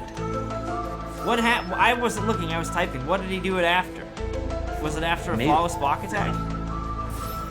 I don't know. I'm gonna have to look at that later. I've never seen a fatal blow do that little bit of damage off of anything. Oh, I think GNK's got it. It was his up 3, not his up 2. So his up 3, because it's invulnerable, they put ridiculous scaling on those, I guess. Oh, okay. That actually, it's kind of stupid, but it kind of makes sense, right? Because you're not supposed to be off of up 3s. I agree and disagree. Why did you pay attention to fixing shit like that, and yet there's dumb other shit that still is just in the game? Like, question of the day, punishable uppercuts. I cannot believe that. 18% fatal blow. Wow. What was that? Okay, this is sunglasses. Okay, I don't think this is quite GG's, but wait a minute, never mind. Oh, the drop! No! Ooh, not like this. Not like this, Striker. Okay, he gets the second half. Good. Good patience. Oh, and the BM. The bad manners. Yes. Yes, you love to see it. This is Striker going for tilt factor here. This is excessive. Will he do the fatality is the question. Will he go all the way with the bad manners? Will he do it? How many cutscenes are we going to get? Let's lower that frame rate another 30 for us, please.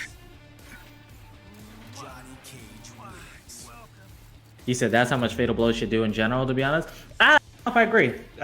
I mean, at the end of the day, what is a fatal blow? A fatal blow is nothing more than just an Hold up. armored, Let me try to sell you on the idea. Let me try to sell you on the idea that All right, I'll let you sell it. I'm not saying I'm gonna buy, but go ahead. the 18% is unscaled every single time.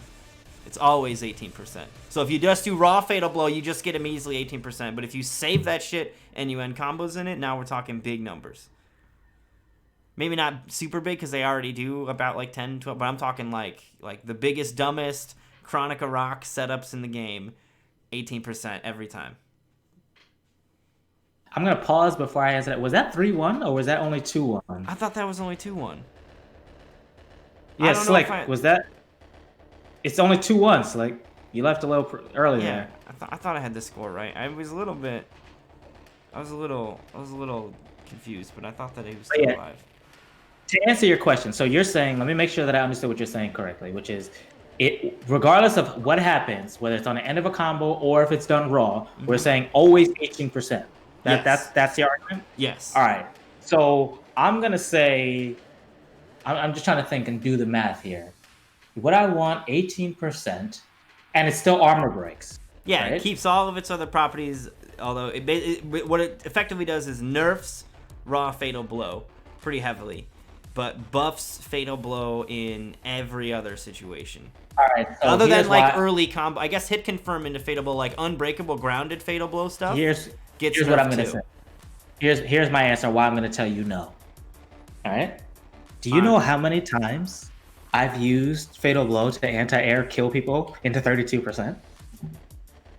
If I have 18%, now I have to hit you for another 18% in those situations. I have to use my brain, Dream. Absolutely not. Yeah, see, that's where I think it starts to... It's really good for buffing it for, like, later, longer stuff, but if you can't get a longer thing, or if your launcher, like, into Fatal... You know what I mean? Like, that, at that point, I don't know. I mean, I'm all for Fatal Blows taking a hit. I don't need them to be good.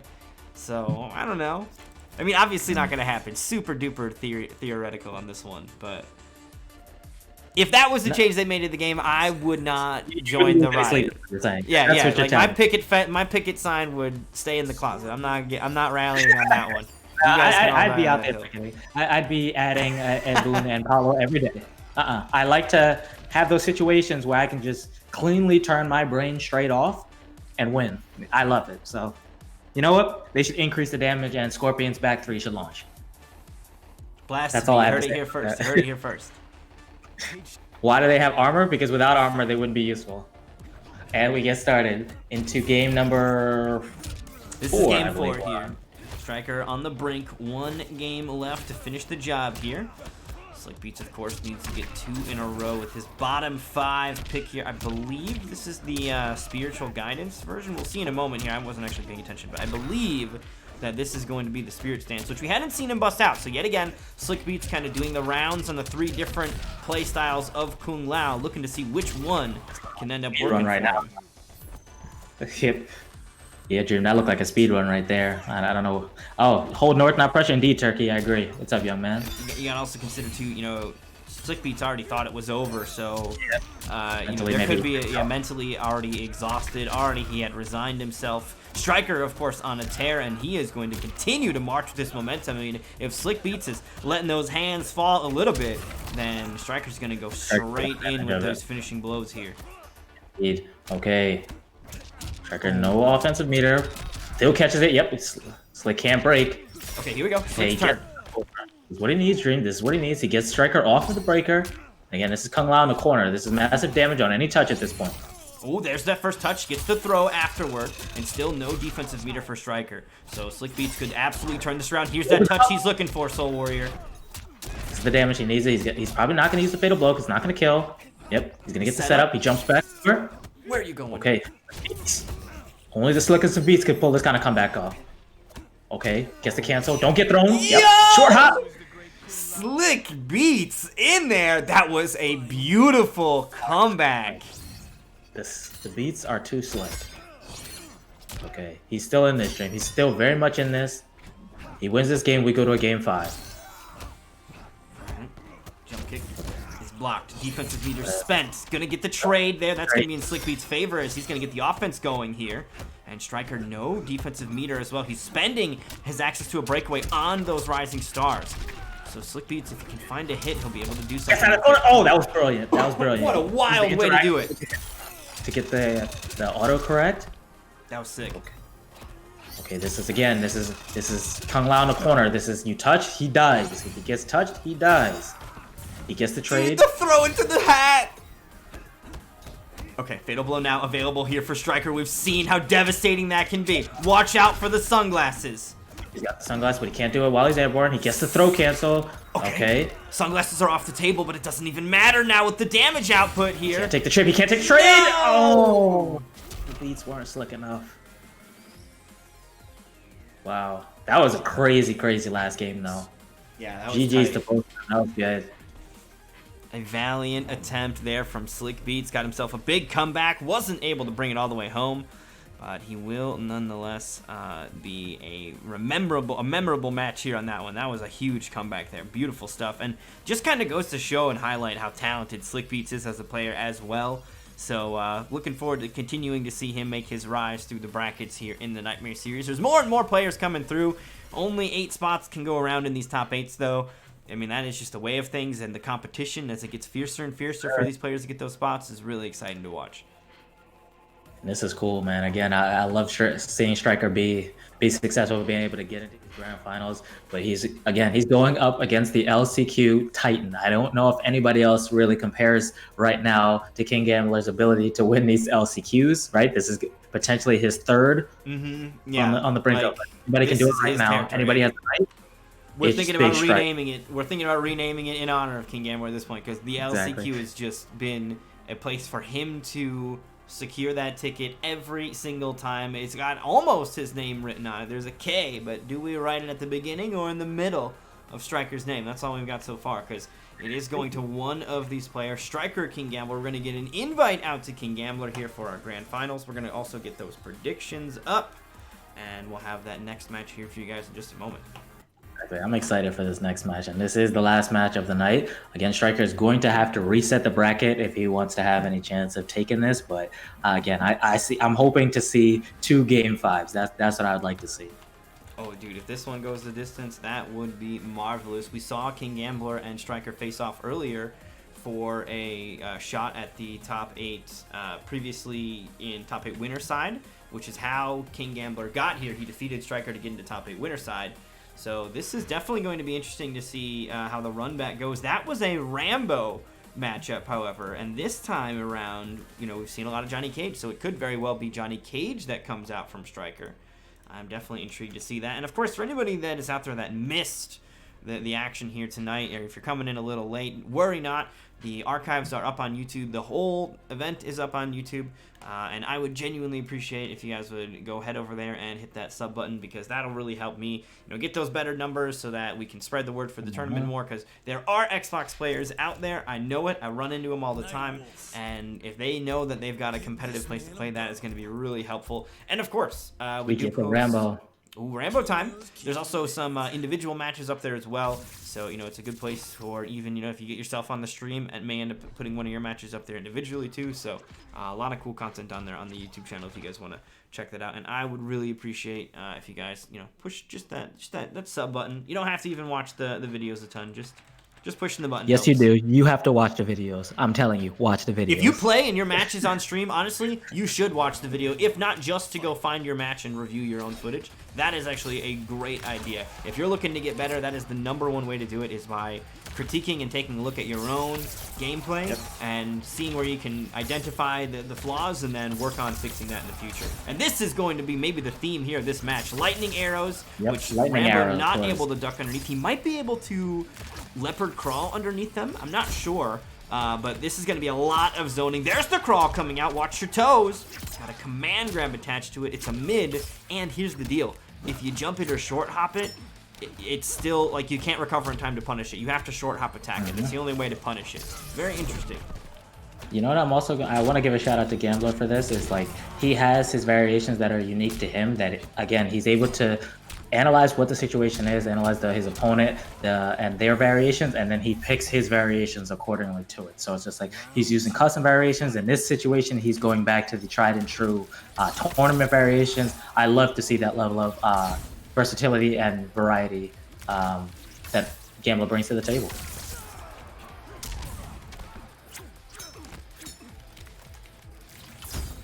All right, lightning arrow again for you guys. So if you guys want to spend some of your coins on a prediction, you guys can do so now. Who do you think is going to take this one? There is the Claymore. Ooh, the Claymore Conversion, but still going to get these point blank arrows.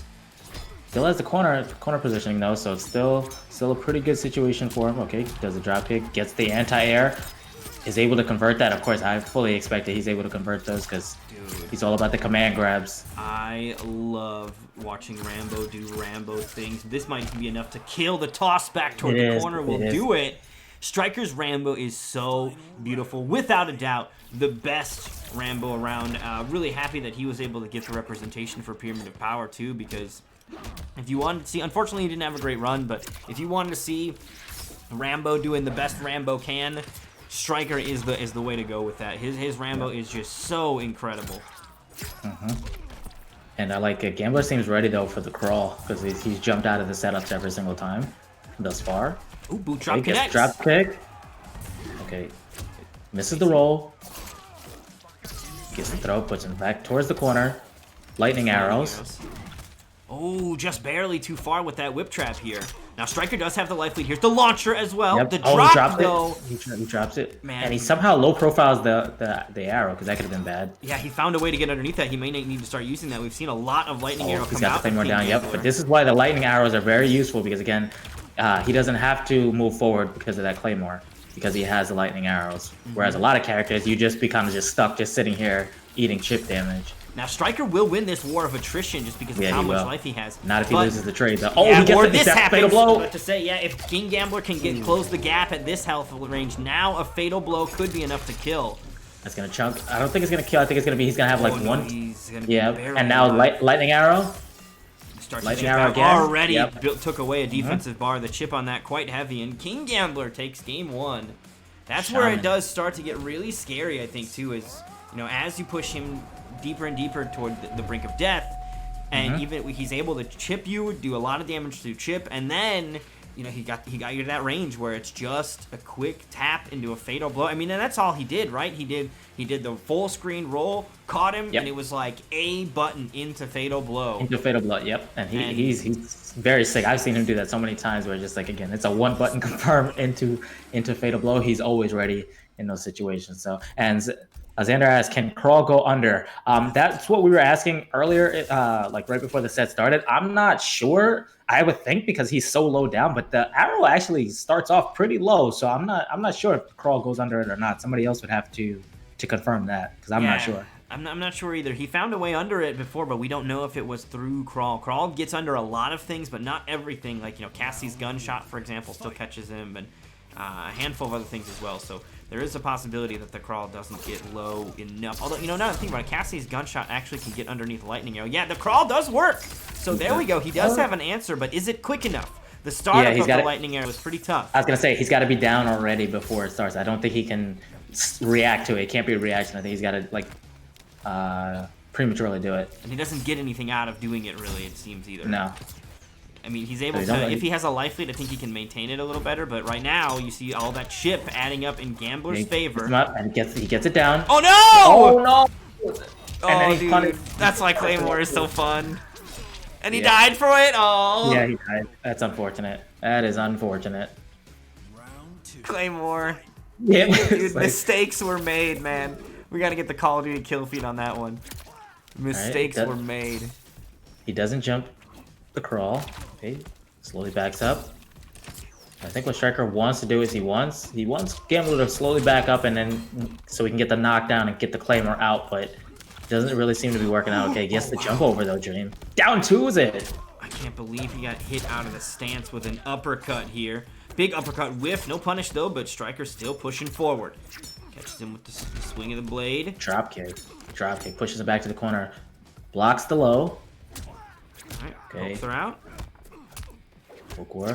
Yep, here we go. Shots fired, point blank. Gonna let all 3 arrows loose. Crushing Yes, blow. it does. No! Damn, doesn't. I wasn't counting, but that would have been the kill if he had it. That would have been tight. He's still Okay, catching looking him, good though. for Striker. No, he somehow committed. missed.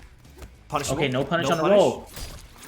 Wow, he The caught him parry? dropping. Okay. That was a risk and a half. sick. Yeah, I can't believe he got him with the parry. Of all things, I wasn't expecting the parry. But Striker hanging in there with his Rambo. This is why I love watching his Rambo, though. He's so good. Everything he touches, he ends up playing it at such an incredible level. That was beautiful. Nice crawl underneath the lightning arrow. Oh, wait, so how far does he have to crawl in order to get the crushing blow that's attached to the crawl? Too far for it to be viable. It's like he has to make like 4 like movements, I think, or something like that. Bullshit. It's something. Okay. It's something dumb. It's something dumb where it's like. I felt like he earned it in that situation. He crawled from a significant distance away there. He didn't get it, but okay, this is not looking good. He's pushing him towards the corner. He's got no defensive meter, and his back is to the wall. Yep. Gonna Lightning slowly arrow. chip him. Gets the jump kick connect. Other side. Oh. Dude, what is wrong with Nightwolf's flawless block attack? That is Y'all the can see second me right now. time I'm just- tonight. Dream, you could see me. I'm just shaking my head, man. That's something that, again, I hate getting flawless blocked as much as the next person, but flawless blocks, if you do it right, it should not be whiffing in those situations. It just shouldn't happen. Yeah, He's- that is insane. I mean, what is he swinging with? Is he swinging with like a spectral dagger or whatever that like has no range on it? That's insane. I don't know, but Gambler goes up 2-0. Again, this is quite the mountain to climb at this point. Not only does Striker have to win the next 3 straight, that's just to even get it to the reset in the first place. But again, Striker's got to dig deep here. This is the LCQ champion, showing why he's a champion at this point. But again, Striker always brings the hype. And yes, I was going to say he always brings the hype. He's going to die on that. If he's got to die on a hill, it's going to usually be on the Terminator hill. But I don't think he's dead yet. I think he's got plenty of life dream. So I mean, conventional warfare is not working. It's time to call in the robots here. You know, we tried with a human soldier. Now it's time to get a cybernetic organism in here. And the T-800, one of the best at doing it. If King Gambler's marked for termination, it's going to be tough. But the Matoka, they've tried to terminate them before, have they not? And they still rise from the ashes. So good luck. We'll see if Striker can get it done. That Dark Fate build that he's been running, the air grab, a crucial part of it, catching people trying to jump away from his whatever. But nope, it's Johnny Cage time instead. Johnny, okay. Interesting. I like it. I mean, his Johnny has been putting in work tonight, so not averse to that. I know he tried the Rambo, probably because, again, he wanted to rely on the Claymore, but he really couldn't get that going. But his Johnny has been looking very, very strong tonight, too. So maybe this is what he needed. And, again, he's going to have to stick this out at least for the next 3 games, right, to close this out. So Johnny is who he's riding with. And, of course, you know, despite the score being 2-0, those 2 games have been incredibly hard fought from both sides. You know, Striker's Rambo, a very, very tough opponent, even if the scoreboard would deceptively say that he wasn't able to get anything done. Yep. And yeah, Cam, he's just now switching to Johnny. He was Rambo for the first 2 games. Again, lightning arrow. Look at this. It's just like he just gets caught with a couple of straight hits. Welcome to the world of text. I want to note real quick. So he says the arrow is super punishable, and Striker says, "I'm fucking Rambo, Cam." And in my head, when he read that, I'm reading it now as him being like, "Dude, I'm fucking Rambo." But when I first read it, I thought I read it as him like, "Dude, I'm fucking Rambo. I can do it," and like tightening the head. Nah, yeah. Welcome to the world of text and me having to interpret it. Could be either that was way. definitely like, what am I supposed to do? I'm one of the worst characters in the game. Punish him with what? Exactly. But Striker believes in the Rambo. It's like he doesn't think he's as bad as everybody says that he is. So yeah, I mean he's still bad, but not as bad. I think that's a tough argument to make, but Striker does the best at making that argument because he does actually make that character shine in ways that many of us would be shocked by and that we're just not ready for. Also want to give a thanks to Marquez Fernandez and Drudders for the follows earlier as well. Glad you guys are having fun here as we wind down our final set of the evening. King Gambler 1 round away now from claiming his 3rd LCQ victory. No need for points, says King Gambler. Yep. Okay, life is about even. And again, this is if Johnny takes a couple hits, he then gets access to the sunglasses. But Striker just trying to close it out just on his own. Yeah, sunglasses would be overkill at this point. Can he finish? He can't afford to get hit. Now you're fucking dead. Jeez, 3 times.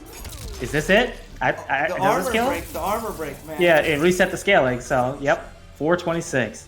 Just like that, King Gambler is your LCQ champion for the 3rd time. Who Wow. needs points? Points are Wow. whack.